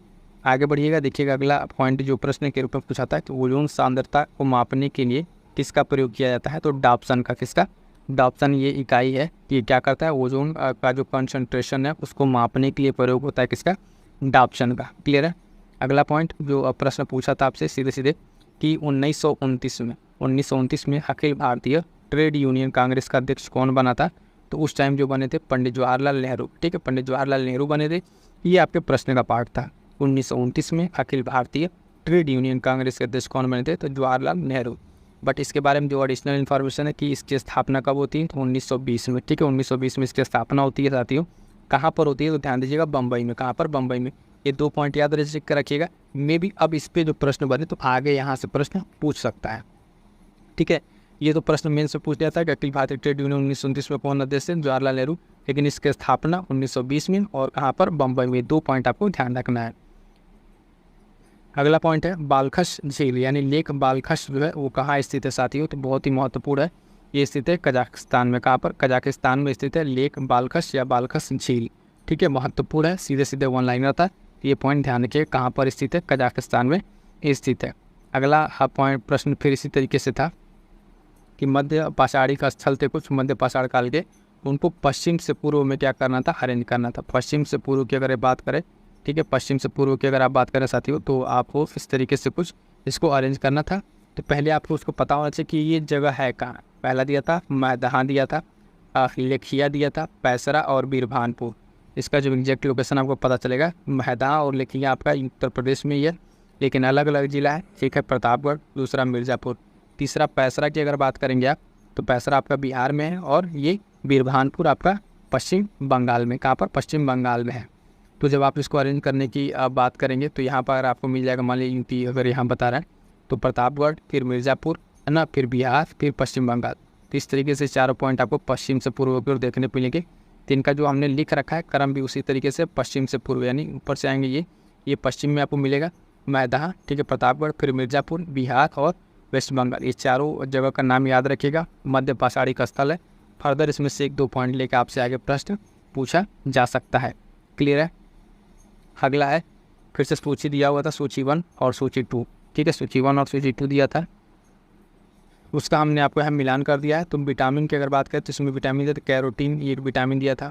एंजाइम में क्या दिया था? तो पेप्सिन एक एंजाइम, ठीक है। और हार्मोन, तो प्रोजेस्टेरॉन ये की हार्मोन है, ठीक, मिलान करने में। प्रोटीन का बात करें तो केराटिन एक क्या दिया था? प्रोटीन दिया था। तो इस तरीके से इस चारों के चारों पॉइंट आपके क्या है? मैच हैं। यहाँ जो सम्मिलित करना है आपको ऑलरेडी हमने सम्मिलित कर दिया है। इसमें मिक्स दिया था तो आपको वहाँ मैच करना था। विटामिन कैरोटीन, पेप्सिन आपका एंजाइम, प्रोजेस्टेरॉन आपका हार्मोन हो गया, प्रोटीन के नाम पे केराटिन हो गया। समझ में आ गया?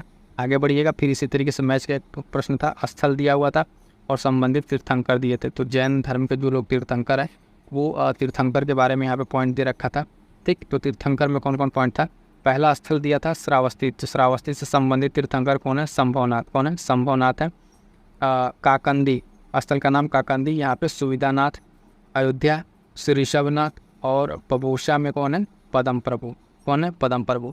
ये जो आपका अयोध्या वाला है, ठीक है, ऋषभनाथ है। ये आपका हम मेंस का जब आंसर राइटिंग करा रहे थे यूपीपीसीएस का, वहाँ पे एक प्रश्न बना था अयोध्या के सांस्कृतिक विरासत कल्चर को लेके, है ना। तो उसमें ये जगह नाम मेंशन करना था। ये पॉइंट बहुत अच्छा पॉइंट था, हमने मेंस आंसर राइटिंग आप लोगों को करा रखा है। ठीक, तो ये सारे के सारे स्थल और तीर्थंकर याद रखिए। मे भी यहाँ से प्रीलिम से प्रश्न बन जाए, कोई 1-2 पॉइंट लेकर आपसे पूछ ले। तो अयोध्या में आपका संबंध ऋषभनाथ से, काकंदी सुविधानाथ, श्रावस्ती संभवनाथ, पबोसा आपका पदम प्रभु। क्लियर है इतना? आगे बढ़िएगा। अगला प्रश्न पूछा था, उसमें कुछ हार्मोन दिया था और मिक्स कर दिया था। पूछा था कि कौन कौन से आपके पादप हार्मोन हैं। ठीक है, पादप हार्मोन और मानव हार्मोन एक में दे दिया था, उसमें से एक पूछ लिया था। तो जो पादप हार्मोन है, सारे के सारे पादप हार्मोन हम एक साथ लिख दिए, जैसे साइटोकाइनिन, ठीक है, ऑक्सिन, एथिलीन, है ना, हेप्सिसिक जो अम्ल है, जिब्रेलिन्स है, ये क्या है? सारे के सारे आपके क्या हैं? पादप हार्मोन है। और इसमें जो एक का वर्क है साइटोकाइनिन, इसका वर्क क्या है? कोशिका का विभाजन करना। कोशिका का विभाजन करने के लिए उसको प्रेरित करना, ये आपका साइटोकाइनिन का काम है। मानव हार्मोन में दिया था इंसुलिन, थायरॉक्सिन और एस्ट्रोजन। ठीक है, क्या दिया था? एस्ट्रोजन। ये सब क्या है? मानव हार्मोन है। और ये था आपको पादप हार्मोन। तो पादप हार्मोन आपका इतना ही है जितना नाम हमने आपको यहाँ पे लिख दिया। ठीक है, ये बहुत महत्वपूर्ण है। इनके फंक्शन हम आपको शॉर्ट फॉर्म से बता दिए, वहाँ से आप रिवाइज एक बार जरूर कर लीजिएगा। यहाँ सिर्फ मेंशन करना था हार्मोन का नाम, वो चीज़ आपने आपको बता दिया। अगला पॉइंट है, पौधे नाइट्रेट को ग्रहण करते हैं। पौधे नाइट्रेट को ग्रहण करते हैं तो किस फॉर्म में? तो नाइट्रेट के फॉर्म में। किस फॉर्म में? नाइट्रेट के फॉर्म में ग्रहण करते हैं।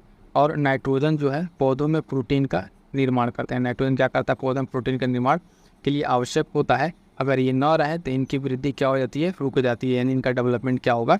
रुक जाएगा। क्लियर है यहाँ तक?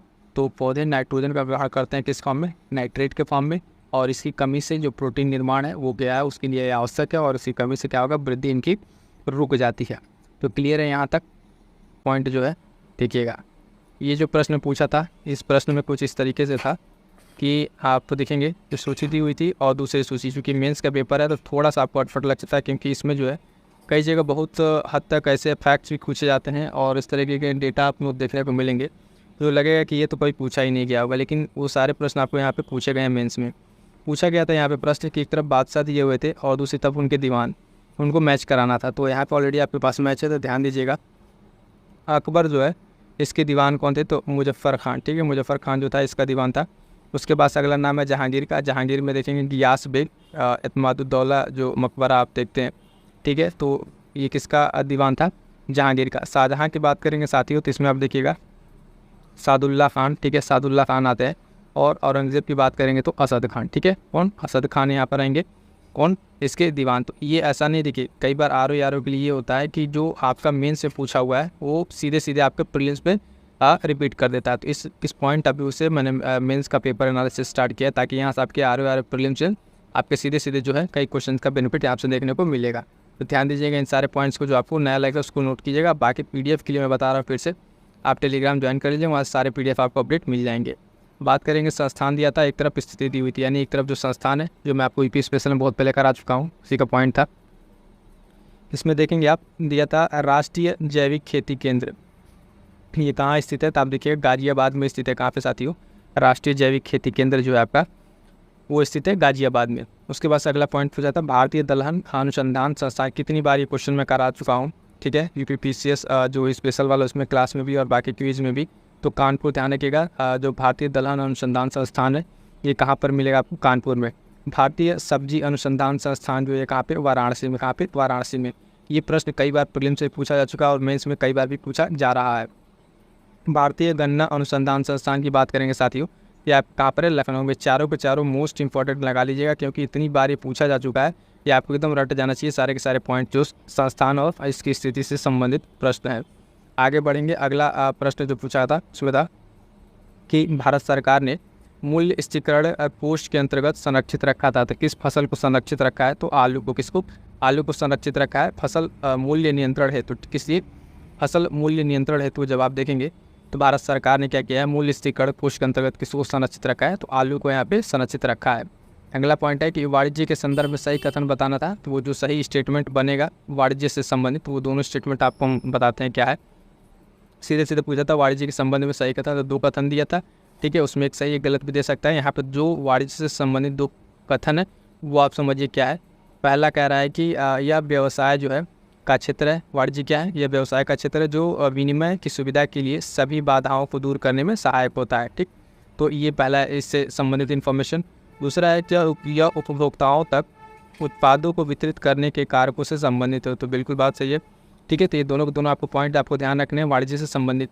क्या पता अगली बार जो और प्रीलिम्स हो तो उसमें आपको कोई एक स्टेटमेंट इसमें से दे दे, तो आपका ये प्रश्न PYQ से जब बनेगा तो गलत नहीं होना चाहिए। तो इस तरीके से सारे के सारे पॉइंट्स PYQ के आपको तैयार होने चाहिएगा।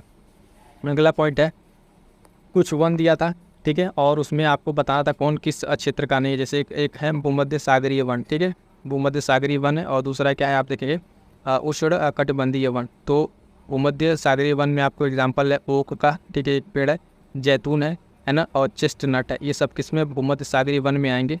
बात करेंगे उष्ण कटिबंधीय वन में, तो सागौन, ठीक है, सागौन, साल, शीशम है ना, चंदन, ये सब किसमें आएंगे, तो आप देखेंगे इसमें किसमें, उष्ण कटिबंधीय वन में आएंगे। और भूमध्य सागरीय वाले में आपको याद रखना है एग्जाम्पल, ये आपको इसलिए याद रखना है क्योंकि 3 एग्जाम्पल किसी एक का देके चौथा का नहीं का पूछ लेता है। किस तरीके से प्रश्न बनता है, तो दोनों के दोनों बहुत ही महत्वपूर्ण पॉइंट रहेंगे, आपको ध्यान रखना है। एक पॉइंट और यहाँ पे एक्स्ट्रा ऐड कीजिएगा कि भारत में जो है, अपने भारत की बात करें तो जो सागवान का पेड़ है उसका लगभग 50% हिस्सा जो है अकेले कहाँ पर है, मध्य प्रदेश में स्थित है। किसमें, मध्य प्रदेश में। आपको देखेंगे कि सागवान का लगभग 50% भारत का किसमें, मध्य प्रदेश राज्य में स्थित है। अगला कि मैंग्रोव क्षेत्र जो है वो गोदावरी नदी के डेल्टा पर स्थित है। कौन सा एक मैंग्रोव क्षेत्र था जो आपके डेल्टा वो गोदावरी नदी के डेल्टा क्षेत्र में स्थित है, तो उसका आंसर था कोरिंगा, ठीक है। कोरिंगा जो क्षेत्र है ये मैंग्रोव का, ये आपका गोदावरी नदी जो डेल्टा है उस क्षेत्र में स्थित है, तो इंपॉर्टेंट रहेगा, ठीक है। कोरिंगा जो मैंग्रोव है कहाँ पे, गोदावरी नदी डेल्टा क्षेत्र में। उसके बाद से यहाँ पे पॉइंट है कि सुंदरवन के बाद जो है दूसरा सबसे बड़ा मैंग्रोव क्षेत्र है। तो सुंदरवन डेल्टा तो सबको जानता है, लेकिन ध्यान दीजिएगा सुंदरवन के बाद जो दूसरा सबसे बड़ा डेल्टा है वो कौन सा है, ये मैंग्रोव वाला कोरिंगा वाला ही आपका है, ठीक है। कोरिंगा मैंग्रोव सुंदरवन के बाद सबसे बड़ा डेल्टा। अगला पॉइंट है जो इंपॉर्टेंट रहेगा, देखिएगा ग्वादर पोर्ट के बारे में पूछा था, ठीक है। ग्वादर पोर्ट जो बंदरगाह है वो कहाँ स्थित है, तो पाकिस्तान में तो स्थित है, सबको जानता है, लेकिन उसके अंदर पॉइंट्स पूछा था ऑप्शन देके। कि किस प्रांत में, तो बलूचिस्तान प्रांत है, पाकिस्तान के जो है बलूचिस्तान प्रांत में स्थित है ये ग्वादर पोर्ट, और उसके साथ साथ अरब सागर तट से ये लगता है। ठीक है, तो ये सारे पॉइंट्स तो ग्वादर पॉइंट से संबंधित, जितना आपको ये तो पाकिस्तान पता ही होगा, लेकिन पाकिस्तान के बलूचिस्तान प्रांत में स्थित है, ये पॉइंट आपको ध्यान में रखना है, और अरब सागर तट से ये संबंधित है। क्लियर है यहाँ तक? आगे बढ़ेंगे, देखेंगे नेक्स्ट पॉइंट। नेक्स्ट पॉइंट एक चीज़ बता दे साथियों कि आर ओ के लिए, ठीक है, कई साथी वो के कमेंट थे RO, ठीक है, इसके स्पेशल जो है प्रैक्टिस बैच स्टार्ट हो गया टेलीग्राम पे। आप टेलीग्राम से जुड़ के वहाँ से आप जो भी जानकारी वो प्राप्त कर लीजिएगा, क्योंकि इसमें कंप्लीट RO के लिए आपको प्रैक्टिस मिलेगी, हिंदी से लेके करंट अफेयर, GS सबकी प्रैक्टिस, PY की प्रैक्टिस और टेस्ट सीरीज़। तो ये बैच बहुत ही महत्वपूर्ण है, इसको ज्वाइन कीजिए और अपनी जो है एग्ज़ाम ओरिएंटेड तैयारी को और बेहतर कीजिए। ठीक, बढ़ेंगे आगे अपने अगले पॉइंट्स की तरफ।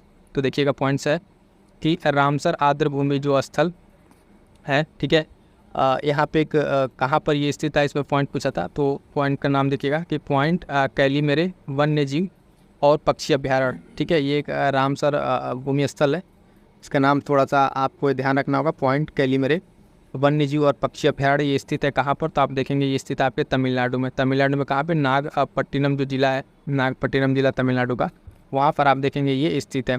तो सीधे सीधे पॉइंट अगर ऑनलाइनर में पूछेगा तो ध्यान रखिएगा, पॉइंट कैलीमेरे कहाँ स्थित है वन्य जीव अभ्यारण्य, तो कहाँ पे? तमिलनाडु में आपका स्थित है। ठीक है, और ये किस लिए फेमस है, तो आप देखेंगे कि ये लुप्त प्राय और स्थानिक जो प्रजाति है ब्लैक वक मृग, ठीक है, ब्लैक वक मृग के संरक्षण के लिए ये जाना जाता है। और यहाँ पर जो है आप देखेंगे 1967 में इसको बनाया गया था। कब? 1967 में बनाया गया था। और इसकी स्थिति की अगर बात करें तो पूर्व में बंगाल की खाड़ी है इसके, ठीक, और दक्षिण में बात करेंगे तो पाक जलडमरू मंडल के मध्य ये घिरा हुआ है। तो ये बहुत ही महत्वपूर्ण एक रामसर स्थल है। इसका पूरे सारे स्टैटिक्स पॉइंट्स आपको एक जगह दे दी है। इन सारे पॉइंट्स को आपको क्या रखना है, ध्यान रखिएगा। ठीक है, आप इन सारे पॉइंट्स को क्या करिएगा, ध्यान रखिएगा। ठीक, इसमें इसकी स्थिति में पूछी जा सकती है, और ये सबसे ज़्यादा इंपॉर्टेंट रहेगा। जिस प्रजाति के लिए फेमस है तो ब्लैक वक मृग के लिए ये, उसके संरक्षण के लिए ये फेमस है। ठीक, आगे बढ़िएगा, देखिए कुछ अन्य हैं, कुछ अन्य आपके आर्द्रभूमि जैसे होकेरा, ये सब ऑप्शन में दिया था आपको, तो ऑप्शन वाला भी क्लियर करते चलते हैं। इसीलिए PYQ एनालिसिस आपके लिए महत्वपूर्ण है। सिर्फ जो उसका आंसर है वो नहीं, उसके साथ साथ जो अन्य ऑप्शन से पॉइंट्स बन सकते हो, सारे पॉइंट्स आपके यहाँ पर डिस्कस कराया जाता है।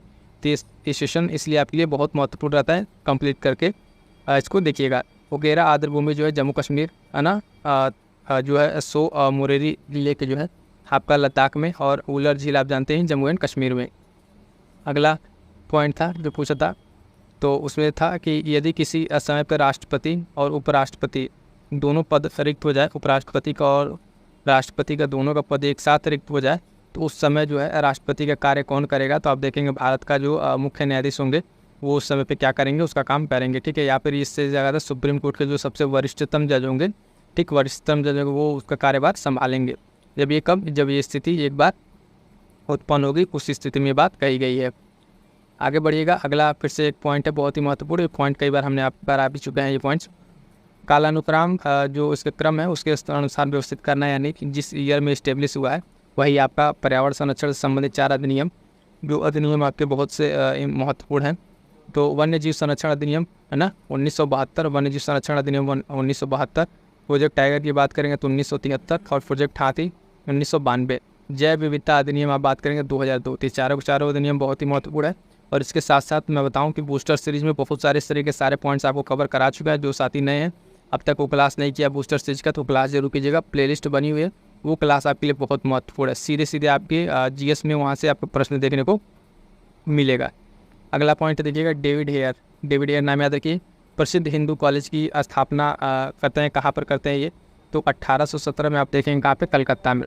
ठीक है, ये हिंदू कॉलेज की स्थापना कहाँ पर होती है, तो 1817 में जो है कलकत्ता में की जाती है। हिंदू कॉलेज की स्थापना किसके द्वारा की जाती है, तो नाम भी याद रखिएगा, डेविड हेयर के द्वारा। ठीक है, डेविड हेयर के द्वारा की जाती है। इसके बारे में एक पॉइंट याद रखिएगा, ये एशिया का सबसे पुराना है ना शैक्षणिक संस्थान है। कहाँ का, एशिया का जो है सबसे पुराना, तो ये इंपॉर्टेंट रहेगा। जो प्रसिद्ध हिंदू कॉलेज है कलकत्ता वाला। ठीक, आगे बढ़ेंगे। अगला पॉइंट है कि रॉकेट जो है किस सिद्धांत पर कार्य करता है, तो आप देखेंगे संवेग संरक्षण के सिद्धांत पर काम करता है। किस पे, रॉकेट जो है संवेग संरक्षण के सिद्धांत पर कार्य करता है। अन्य उदाहरण जो बात करेंगे इसी अन्य उदाहरण की, तो वो भी इंपॉर्टेंट रहेंगे, जैसे हवा से भरे गुब्बारे, बंदूक से निकली गोली। तो सबके सारे जो उदाहरण है ये आपको ध्यान रखना है, क्योंकि कहीं के फिर के प्रश्न फिर से इस पर बनेगा, है ना। तो वही पॉइंट न देकर आपको दूसरा एग्जाम्पल दे देगा। एक बार जब टेस्ट ये PYQ का आपका क्वेश्चन वाइज आपको एनालिसिस करा के दिखाएंगे कैसे क्वेश्चन रिपीट होते हैं, तो उस वाले सेशन में आपको कंप्लीट डिस्कस करेंगे उसमें। आगे देखिएगा, अगला पॉइंट भी इंपॉर्टेंट है, कह रहा है स्मारक दिया हुआ है और निर्माता। ठीक है, स्मारक और निर्माता दिया हुआ है, इसके बारे में बात करेंगे। तो कह रहा है कि अटाला देवी मस्जिद की बात करेगा, इसको बनाया है तो इब्राहिम शाह सर्की के द्वारा इसको बनवाया गया। दूसरा है छोटा सोना मस्जिद वली मोहम्मद के द्वारा बनवाया गया। कदम रसूल नामक मस्जिद जो है नुसरत शाह के द्वारा बनवाया गया। और लास्ट वन जो आप देखेंगे अदीना मस्जिद, है ना, पंडुआ, ये कहाँ पे सिकंदर शाह के द्वारा बनवाया गया। तो ये बहुत ही महत्वपूर्ण रहेगा, ध्यान दीजिएगा, क्योंकि सारे के सारे प्रश्न मेंस के हैं और आपके प्रीलिम्स बनेंगे। तो इसमें से कोई भी एक दो आपको दे के फिर अगला कोई दो मिला के मिक्स करके ऑप्शन बन सकता है। इसके लिए तैयार रहेगा। ये जो है मैच द फॉलोइंग करके प्रश्न आपका था, तो इसलिए ये महत्वपूर्ण रहेगा। अटाला देवी मस्जिद की बात करेंगे तो इब्राहिम शाह सर्की, छोटा सोना मस्जिद वली मोहम्मद, कदम रसूल जो है नुसरत शाह, और अदीना मस्जिद जो पंडुआ सिकंदर शाह। तो क्लियर रहेगा ये सारा का सारा पॉइंट्स। आगे बढ़ेंगे, देखेंगे नेक्स्ट पॉइंट। अगला पॉइंट क्या है तो देखिएगा, अगला पॉइंट है फिर वही घटना से संबंधित है। ठीक है, घटना दिया हुआ है और उसका कालक्रम को जो आपको व्यवस्थित करना था।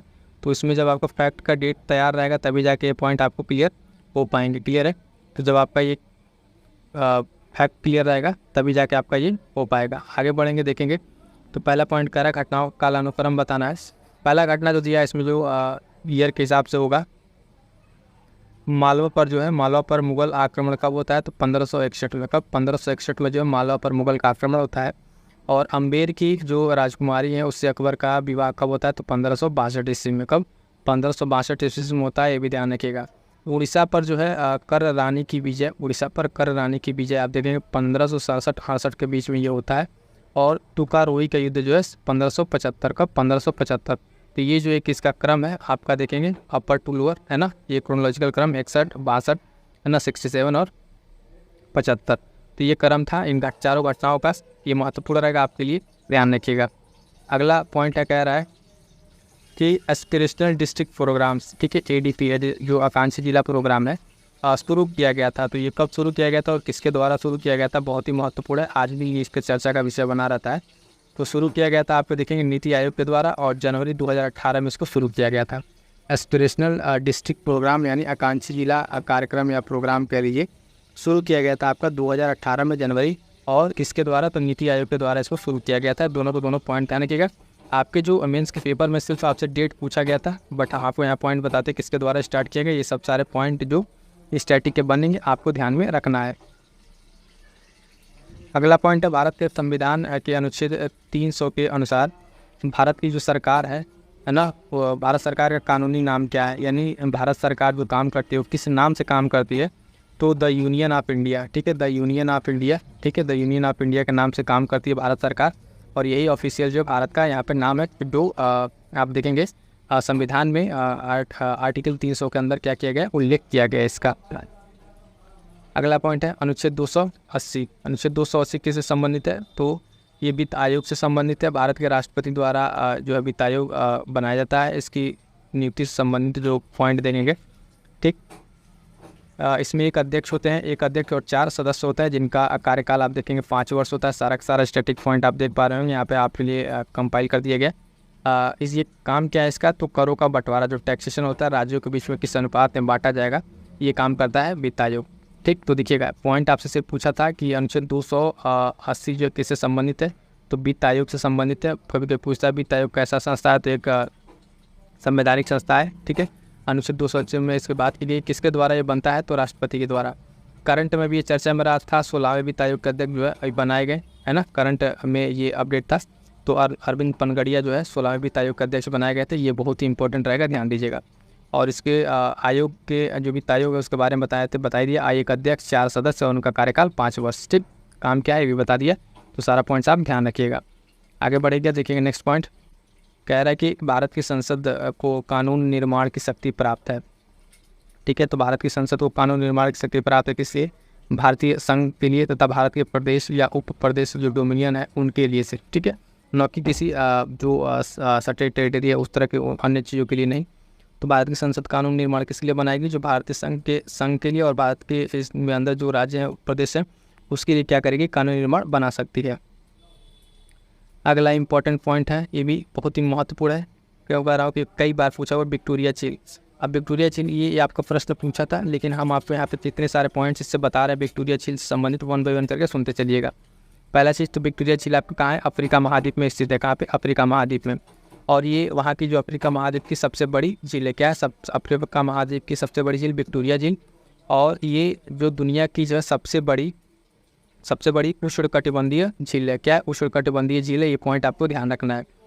बात करेंगे इसके बाउंड्री की, तो इस कितने देशों से घिरा है? 3 देशों से इसे घिरा हुआ है। कौन कौन? केन्या है, तंजानिया है ना, युगांडा। ये 3 देश हैं जो बाउंड्री आपका कहेंगे बॉर्डर शेयर करेंगे किससे? विक्टोरिया झील से। तो तीनों आपके बहुत ही महत्वपूर्ण पॉइंट होंगे, ठीक, विक्टोरिया झील से। ये 4 पॉइंट अभी देखेंगे, 3, 4, 5 पॉइंट। पहला चीज़ विक्टोरिया झील कहाँ स्थित? अफ्रीका महाद्वीप में, ठीक। उसके साथ साथ दूसरा पॉइंट, ये जो है अफ्रीका महाद्वीप की सबसे बड़ी झील है और सबसे बड़ी उष्णकटिबंधीय झील भी है। कहाँ कहाँ है इसकी बाउंड्री? तो तीनों बता दिया, ठीक है, केन्या, तंजानिया, युगांडा। उसके बाद से है अफ्रीकी भ्रंश घाटी में स्थित है। तो सीधा से पूछेगा कि अफ्रीका के भ्रंश घाटी में स्थित झील कौन सी है? तो आपकी विक्टोरिया झील है। विक्टोरिया झील है जो साथियों आप देखेंगे कहाँ पे? भ्रंश घाटी में स्थित है। उसके बाद से नील नदी जो है इसी नदी से निकलती है, मतलब इसी झील से होकर निकलती है। कौन सी? नील नदी। तो नील नदी का उद्गम स्थल भी आपका विक्टोरिया झील है। उसके बाद से एक पॉइंट और इसमें इंपॉर्टेंट, जब विश्व के मीठे पानी के स्तर पर अगर देखा जाए तो दूसरी सबसे बड़ी झील है विश्व की। पूरे विश्व में अगर बात करें तो मीठे पानी की उस हिसाब से देखें तो ये दूसरी सबसे बड़ी झील है। और पहली झील कौन है? तो सुपीरियर झील है। ये पॉइंट भी थे यहाँ पे साथियों। देखिएगा एक प्रश्न पूछा था और इससे संबंधित इतने सारे जो आपके स्टैटिक्स पॉइंट्स हैं ये आपको सारे के सारे यहाँ पे बता दिए गए हैं। हम बहुत ही महत्वपूर्ण रहेंगे आपके एग्जाम्स के लिए। यहाँ से कहीं से भी आपको एक पॉइंट उठा के आपके लिए प्रश्न बना देगा। स्टेटमेंट वाला बनेगा तब भी हो जाएगा, बाकी वैसे पूछेगा तब भी आपका प्रश्न अब बन जाएगा। अगला पॉइंट है जो बायोटिक्स अधिकांशता होते हैं वो कहाँ से प्राप्त किए जाते हैं? जो एंटीबायोटिक्स होते हैं, तो ध्यान दीजिएगा, जो एंटीबायोटिक्स होते हैं वो प्राप्त किए जाते हैं आपके किससे? बैक्टीरिया से, यानी जीवाणुओं से प्राप्त किए जाते हैं। जैसे एग्जाम्पल के तौर पर अगर हम बात करें कुछ इस तरह के बैक्टीरिया की एंटीबायोटिक्स थी, तो स्ट्रेप्टोमाइसिन, ठीक है, स्ट्रेप्टोमाइसिन, टेट्रासाइक्लिन है ना, एरिथ्रोमाइसिन, उसके साथ साथ पेनिसिलिन से संबंधित एक और पॉइंट, किसका खोज किसने की थी? पेनिसिलिन, तो अलेक्जेंडर फ्लेमिंग ने खोज की थी। तो ये पॉइंट भी याद रखिएगा। तो आप देख पा रहे होंगे एक प्रश्न आपका सीधा सब सिर्फ यहाँ पूछा था, एंटीबायोटिक्स किससे प्राप्त किए जाते हैं? तो आंसर आपको आया था जीवाणुओं से। जब आपका हम MCQ कराते तो इस तरीके से हो जाता ऑप्शन से। लेकिन अब यहाँ पे क्या है आपके लिए, जो अन्य जैसे इसके अन्य उदाहरण आपको 4 उदाहरण मिले, फिर उसमें से एक की खोज किसने की, तो सारे स्टैटिक पॉइंट जब आपके इनरिच होंगे इस तरीके से, तब जाके आपका कहीं जो आपके पढ़ाई के लेवल है और उसमें जो आपकी तैयारी है वो और बूस्टअप होगी। ठीक है, सिर्फ आप आंसर और क्वेश्चन आंसर करने से जो है बहुत हद तक चीज़ें आपको तैयार नहीं होंगी। अगला पॉइंट देखेंगे, प्रश्न पूछा था व्यापार से संबंधित था, व्यापार से आशय क्या है? तो व्यापार से आशय यही है कि ये पहला स्टेटमेंट कि वस्तुओं के क्रय विक्रय से होता है। व्यापार का मतलब क्या है? तो वस्तु के क्रय विक्रय से। और यह जो है व्यापार क्या करता है? मांग और आपूर्ति दोनों का प्रतिनिधित्व करता है। क्या करता है? मांग और आपूर्ति, यानी डिमांड और सप्लाई दोनों की जो आपूर्ति कौन करता है? व्यापार आपका करता है। ठीक है, तो क्रय विक्रय से संबंधित हो गया और ये इससे संबंधित हो गया। अगला पॉइंट देखिएगा, अगला पॉइंट है ये भी सुमेलित करने के लिए दिया हुआ था। मैच द फॉलोइंग, आप देखेंगे आर ओ जो मेंस का पेपर है उसमें मैक्सिमम प्रश्न जो है कुछ एकदम प्रश्न कह ले तो आपका जो है मैच करने वाला देता है। क्या कहता है? मिलान करने वाला। तो वहाँ पे इस तरह के प्रश्न आपको बहुत सारे पॉइंट्स बनेंगे, वहीं से निकाल के प्रीलिम्स के लिए पॉइंट बनते हैं। तो सही से मेरी तो मक्का की बात करेंगे तो ये नर मंजरी निकालना, मक्के से क्या है? नर मंजरी निकालना। मूंगफली की बात करेंगे तो खोटी बनना। ठीक है, क्या है? खोटी बनना इससे संबंधित है। तंबाकू की बात करेंगे तो शीर्ष कर्तन, और इसमें जो नहीं दिया था, ठीक है, इस तरीके से इसमें एक पॉइंट था काबुली चने।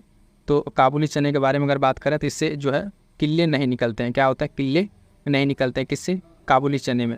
तो किले निकालने वाले फसल कौन से हैं तो वो भी ध्यान रखिएगा। तो किले निकालने वाले फसल आपके गेहूँ, धान, जौ, मक्का आदि, ये सब क्या है? किले निकालने वाले फसल है। सीधे सीधे आपका जो प्रश्न था उस प्रश्न से संबंधित जो सारे पॉइंट्स आपको बता दिया। ठीक है, तो काबुली चने में आप क्या ध्यान रखें? किले नहीं निकलते हैं। और किले किस फसल से निकलते हैं? तो गेहूँ वगैरह, ये सब सारे एग्जाम्पल आपको ध्यान में रखने हैं। आगे बढ़िएगा, देखेंगे अगला पॉइंट।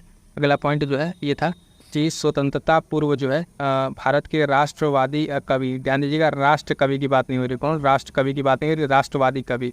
ठीक है। तो इससे दोनों में अंतर है। राष्ट्रवादी कवि स्वतंत्रता से पूर्व कौन कौन लोग थे, तो यहाँ पे देखेंगे जो नाम दिया था उसमें रंगलाल, ठीक है, नवीन चंद्र सेन, उसके बाद से हेमचंद्र बनर्जी, ठीक। तो चौथा ऑप्शन कौन नहीं था उसमें, तो जो उसमें उस नहीं थे उनका नाम था शिव कुमार बटावली, ठीक है, शिव कुमार बटावली नाम था इनका। ये कैसे थे, तो ये आप देखेंगे ये रोमांटिक कवि थे। क्या थे, रोमांटिक कवि थे ये, है ना।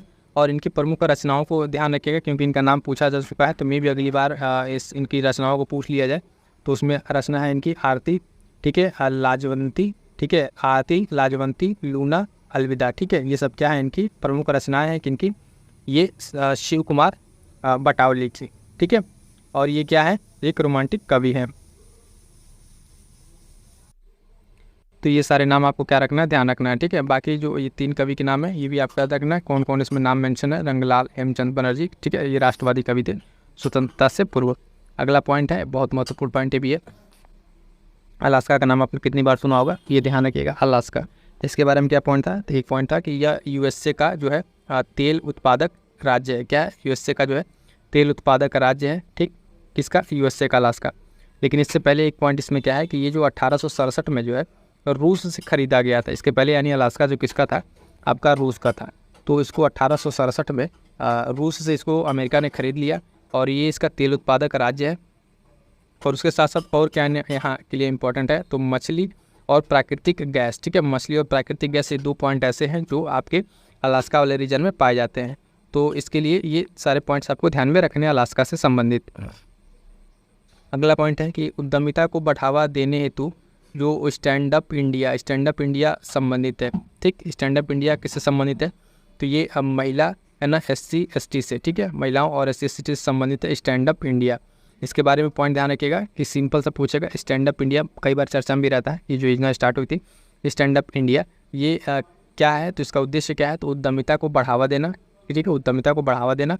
स्टैंड अप इंडिया संबंधित किससे है, तो महिला और SC ST से संबंधित है। इसकी शुरुआत कब होती है, तो 2016 में जो है इसको शुरुआत किया गया था, 2016 में। क्लियर है इतने सारे पॉइंट्स, आगे बढ़िएगा। अगला पॉइंट है कि क्लोन से तैयार पहली स्तनपायी जानवर कौन है, तो पहली जो स्तनपायी जानवर थी वो भेड़ थी, ठीक है। क्लोन से जो तैयार हुई थी उसका नाम क्या था, डॉली था। क्या नाम था, डॉली नाम था। लगभग 1996 में इसको तैयार किया गया था, ठीक है। तो क्लोन से तैयार पहली स्तनपायी वो भेड़ थी और उसका नाम डॉली था। 1996 में जो है इसको बनाया गया था। आगे बढ़िएगा। अगला एक और पॉइंट है संस्थान संबंधित, केंद्रीय औषधि एवं सुगंध पौधा संस्थान स्थित है, तो कहाँ पे, प्रदेश की राजधानी लखनऊ में जो है आपका ये स्थित है, ठीक है। केंद्रीय औषधि एवं सुगंध पौधा संस्थान स्थित है कहाँ पे, लखनऊ में स्थित है। अगला पॉइंट है कि इंडोनेशिया, ठीक है, ध्यान दीजिएगा, इंडोनेशिया से संबंधित था। तो इंडोनेशिया जो है ये इसकी राजधानी नुसंतारा, अभी हाल फिलहाल में चेंज भी होता रहा है, ठीक है। तो इसकी राजधानी, लेकिन क्वेश्चन हिसाब से जो वहाँ पे आंसर था वो आपका नुसंतारा था। और यहाँ पे एक स्टेटमेंट था कि यहाँ पर जो है 15,000 से अधिक जो है द्वीप इसमें शामिल है। कितने, 15,000 से अधिक द्वीप शामिल है, जिसमें लगभग 150 से अधिक आपके क्या है, सक्रिय ज्वालामुखी है। जहाँ पे 150 से अधिक पे क्या है, सक्रिय ज्वालामुखी आपको देखने को मिलेंगे। तो इतने सारे पॉइंट्स आई होप सो कि आपको क्लियर होंगे, ठीक है, ये सब PYQ पेपर के। क्लियर है यहाँ तक। अगला पॉइंट है, ध्यान दीजिएगा, हल्दी संबंधित प्रश्न पूछा था ये भी, ठीक है। प्रश्न क्या पूछा था आप उसको ध्यान दीजिएगा। कहा था कि हल्दी जो है भूमिगत तने का उदाहरण है, जिससे कहते हैं, तो जो भूमिगत तने का उदाहरण है इसको क्या कहते हैं, तो उसको कहते हैं राइजोम। क्या कहते हैं, राइजोम, हिंदी में कहते हैं प्रकंद। क्या कहते हैं, प्रकंद। तो ध्यान दीजिएगा, हल्दी जो है ये भूमिगत तने का उदाहरण है। सिंपल से अगर पूछेंगे भूमिगत तने का उदाहरण कौन सा है, तो उसमें हो जाएगा हल्दी। और उसके साथ साथ इसे क्या कहते हैं, तो राइजोम इसको कहते हैं और इसको प्रकंद भी कहते हैं। यह जो है जिजी बरेसी जो है, जिजी बरेसी कुल का पौधा है, ये भी आपको ध्यान में रखना है। इसका वनस्पति नाम अगर बात करें तो कुरकुमा जो है लौंगा, ठीक है, कुरकुमा लौंगा इसका क्या है, वनस्पति नाम है। प्रश्न में आपसे सिर्फ इतना पॉइंट पूछा था, बाकी से एडिशनल जो 2-3 पॉइंट्स हैं आपको यहाँ पे बता दिया जा रहा है, क्योंकि प्रश्न यहाँ से भी बनने की संभावना रहती है, तो ये पॉइंट आपको ध्यान में रखना है। आगे बढ़ेंगे, देखेंगे कोलेस्ट्रॉल क्या है, तो सिंपल सा पूछा था कोलेस्ट्रॉल क्या है, तो आप देखेंगे ये एक प्रकार का क्या है, एस्टेरॉयड है। क्या है, एक प्रकार का एस्टेरॉयड है। कोलेस्ट्रॉल क्या है, तो एस्टेरॉयड है। इससे होता क्या है, तो ये देखेंगे इसका स्तर जब अधिक हो जाता है, मतलब इसका लेवल अगर बढ़ जाता है तो खून की जो नलियां हैं उसमें ये जमने लगता है। उसके साथ साथ इससे क्या होता है, तो हार्ट अटैक की जो खतरा है हार्ट अटैक के लिए, वो चीज़ आपका बढ़ जाता है। तो कोलेस्ट्रॉल सिंपली क्या करता है, ये है क्या, तो एस्टेरॉयड है। ये जो है ब्लड की जो नलियाँ उसमें ये जमने लगता है, वहाँ पे क्या करता है, ब्लॉकेज करके ये हार्ट अटैक के खतरा को क्या करता है, बढ़ाता है। तो ये सारे पॉइंट्स आपको इसके बारे में ध्यान रखना है। अगला पॉइंट है कि भारतीय राष्ट्र उद्यानों यानी भारत में जो नेशनल पार्क्स हैं उसके संदर्भ में एक 2-3 पॉइंट्स दिए थे, उसमें स्टेटमेंट आपको मैं बता रहा हूँ क्या था। तो उसमें जो सबसे अग्रणी राज्य है वो क्या है, मध्य प्रदेश है। यानी भारत में जो नेशनल पार्क्स है, राष्ट्रीय उद्यान है, उसके संदर्भ में टॉप पर कौन है, मध्य प्रदेश है। यहाँ पर जो है कुल देखेंगे आप कुल तो 12 राष्ट्रीय उद्यान है, यानी 12 नेशनल पार्क हैं कहाँ पे, आपके मध्य प्रदेश में। जबकि बात करेंगे वन्यजीव अभ्यारण्य की, वन्यजीव अभ्यारण्य की अगर साथ ही बात करें तो इसकी संख्या जो है अंडमान निकोबार द्वीप समूह में, अंडमान निकोबार द्वीप समूह में जो है यहाँ पे क्या है, सर्वाधिक है। तो यहाँ पर कितने हैं, तो कुल जो है 96 जो है वन्यजीव अभ्यारण्य आपको देखने को मिलेंगे। तो दोनों पॉइंट बहुत ही महत्वपूर्ण रहेगा, ठीक है। क्या क्या कि नेशनल पार्क्स और ये जो राष्ट्रीय उद्यान के संदर्भ में मध्य प्रदेश आपका टॉप पर है 12 राष्ट्रीय उद्यानों के साथ, और वन्यजीव अभ्यारण्य की अगर बात की जाए तो उसके साथ 96 लेके नंबर आप इसके जो है अंडमान निकोबार क्या है, द्वीप समूह इस पर ये टॉप पर है। एक अभी हाल फिलहाल में अंडमान निकोबार का जो नाम आया, तो अभी जिसकी राजधानी पोर्ट ब्लेयर, करंट का ये क्वेश्चन बता देता हूँ, ठीक है। तो उसकी जो राजधानी का नाम चेंज हुआ है तो उसका नाम रखा गया विजयपुरम, क्या है, विजयपुरम नाम रखा गया है। तो ये पॉइंट भी आपको ध्यान रखना है, करंट अफेयर में मैंने आपको ये पढ़ा रखा है। आगे बढ़िएगा, देखिए अगला पॉइंट है ऊर्जा क्षेत्र जो है ब्याज भुगतान भार कम करने हेतु भारत सरकार ने कौन सी योजना प्रारंभ की थी, तो उदय योजना। कौन सी योजना, उदय योजना प्रारंभ की थी कब, 2015 में। 2015 में स्टार्ट की थी, किस मंत्रालय के अंदर, विद्युत मंत्रालय के द्वारा इसको स्टार्ट किया गया था।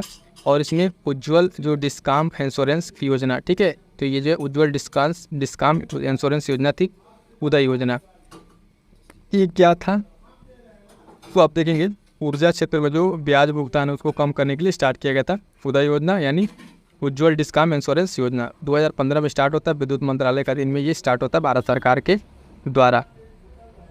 आगे बढ़ेंगे, अगला पॉइंट है कि पॉलीथीन बनाने में उपयुक्त गैस कौन सी है, तो पॉलीथीन बनाने में जो उपयुक्त गैस है वो है एथिलीन। क्या है, एथिलीन। एथिलीन के जो पॉलीमर बना के क्या बनाए थे, पॉलीथीन बनाई जाती है। तो पॉलीथीन बनाने के लिए कौन सा उपयोगी है आपका, देखेंगे एथिलीन गैस क्या है आपके लिए उपयुक्त है, ठीक। आगे बढ़िएगा, अगला पॉइंट है कि भारत के संविधान के अनुसार केंद्र की जो कार्यपालिका शक्ति है वो निहित होती है।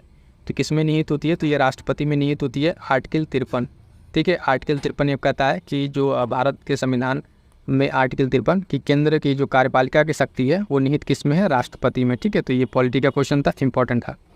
आगे बढ़िएगा, देखिए अगला पॉइंट, संविधान में भाग 5 के अनुच्छेद 52 से 78 तक जो है 52 से 78 तक संघ की कार्यपालिका का वर्णन है। ये पॉइंट भी आपको स्टैटिक ध्यान रखिएगा, ठीक। किसमें वर्णन है, भाग 5 में। किसमें, भाग 5 में, जो संविधान का भाग 5 है उसमें जो है संघ की कार्यपालिका के बारे में बात की गई। अनुच्छेद कितने, 52 से 78 तक, कितना, 52 से 78 तक इसके बारे में बताया गया है।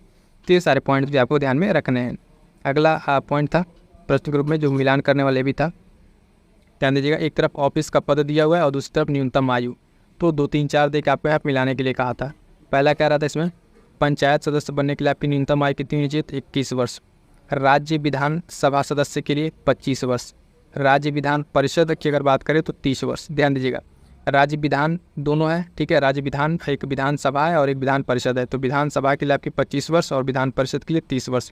साथ साथ पूछा था भारत के राष्ट्रपति के लिए तो 35 वर्ष। ये सब न्यूनतम आयु है, आपको ध्यान रखना है, ठीक है। अलग अलग पद के लिए जो ऑफिशियल पद है इसके लिए आपके कितने न्यूनतम आयु होने चाहिए आपको यहाँ पे ध्यान रखना होगा, ठीक। आगे बढ़ेंगे, देखेंगे नेक्स्ट प्रश्न। नेक्स्ट पॉइंट में बात किया था गैलापागोस द्वीप समूह के बारे में। किसके, गैलापागोस द्वीप समूह के बारे में बात किया था इसमें।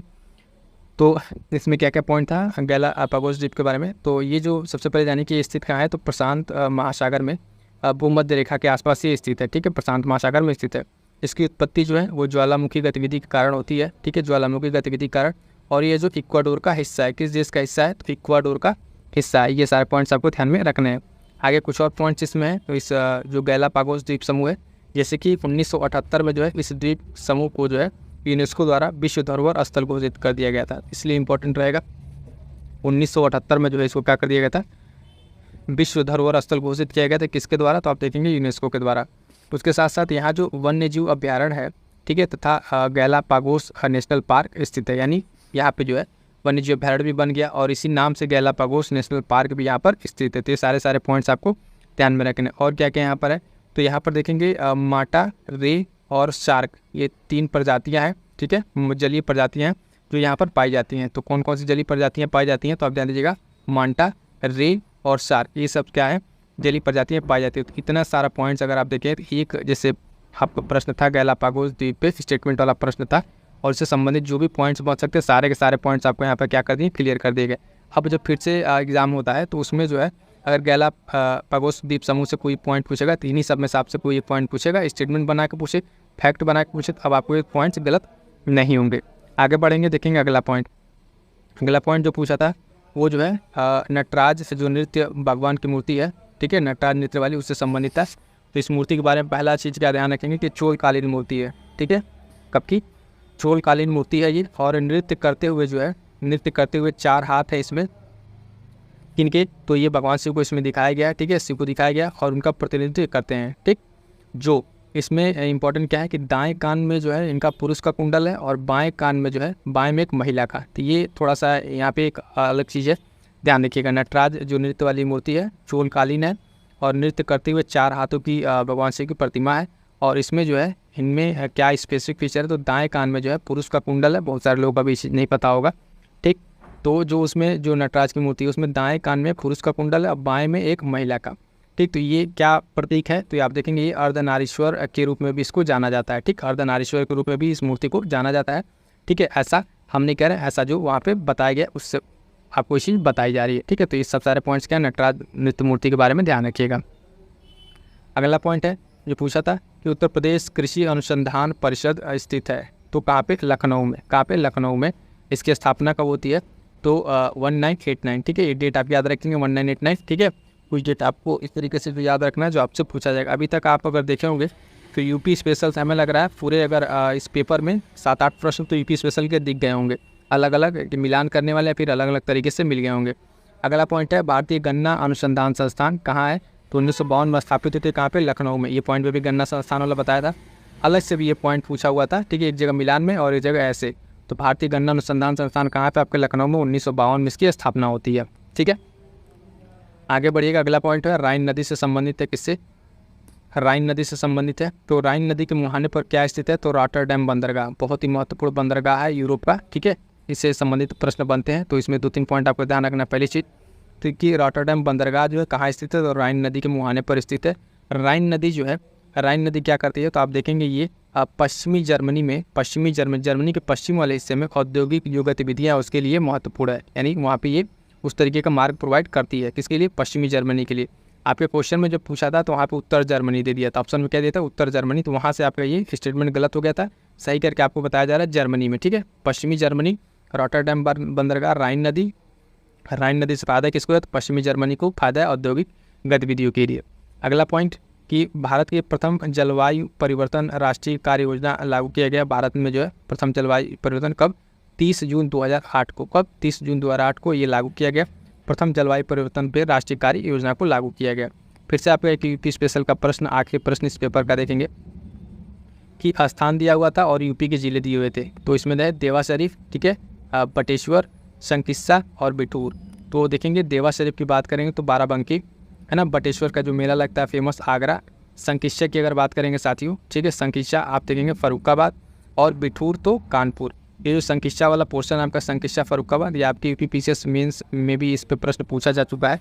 तो ये प्रश्न उस पर भी वहाँ पे आपको मेंस वाले सेशन में भी कराया जा चुका है, ठीक। तो ये भी आपका फिर से एक यूपी स्पेशल का प्रश्न था। इस तरीके से यूपी स्पेशल के लिए बता दें, कंप्लीट यूपी स्पेशल जो है आप लोग के लिए एक प्लेलिस्ट बनी हुई है, उसको जरूर कर लीजिएगा, खासकर जो लोग आर देने जा रहे हैं। यूपी पीसीएस में तो खैर थोड़ा सा क्वेश्चन का ऊपर नीचे चलता है, लेकिन यूपी आर में कंप्लीट आपको प्रश्न देखने को मिलेंगे, तो वो सारा क्लास आप जरूर कर लीजिएगा, नोट्स जरूर बना लीजिए, क्योंकि आप अभी देखें मेंस वाली क्लास में 7 से 8 प्रश्न आपको देखने को मिल गए होंगे।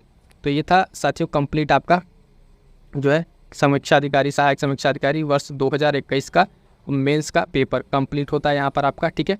इसको कंप्लीट कर दिया शॉर्ट नोट्स के माध्यम से, ठीक।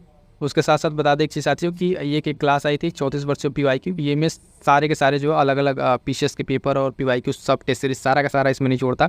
ये बहुत ही महत्वपूर्ण क्लास है, अब तक जो साथी नहीं देखें इसको देख लें और इसके नोट्स को जरूर आप ले लें और उसको रिवाइज करते रहिएगा। मैं फिर से कह रहा हूँ, यहाँ से आपके पेपर में सीधे 20 से 25 क्या 30 से 35 प्रश्न देखने को मिलेंगे।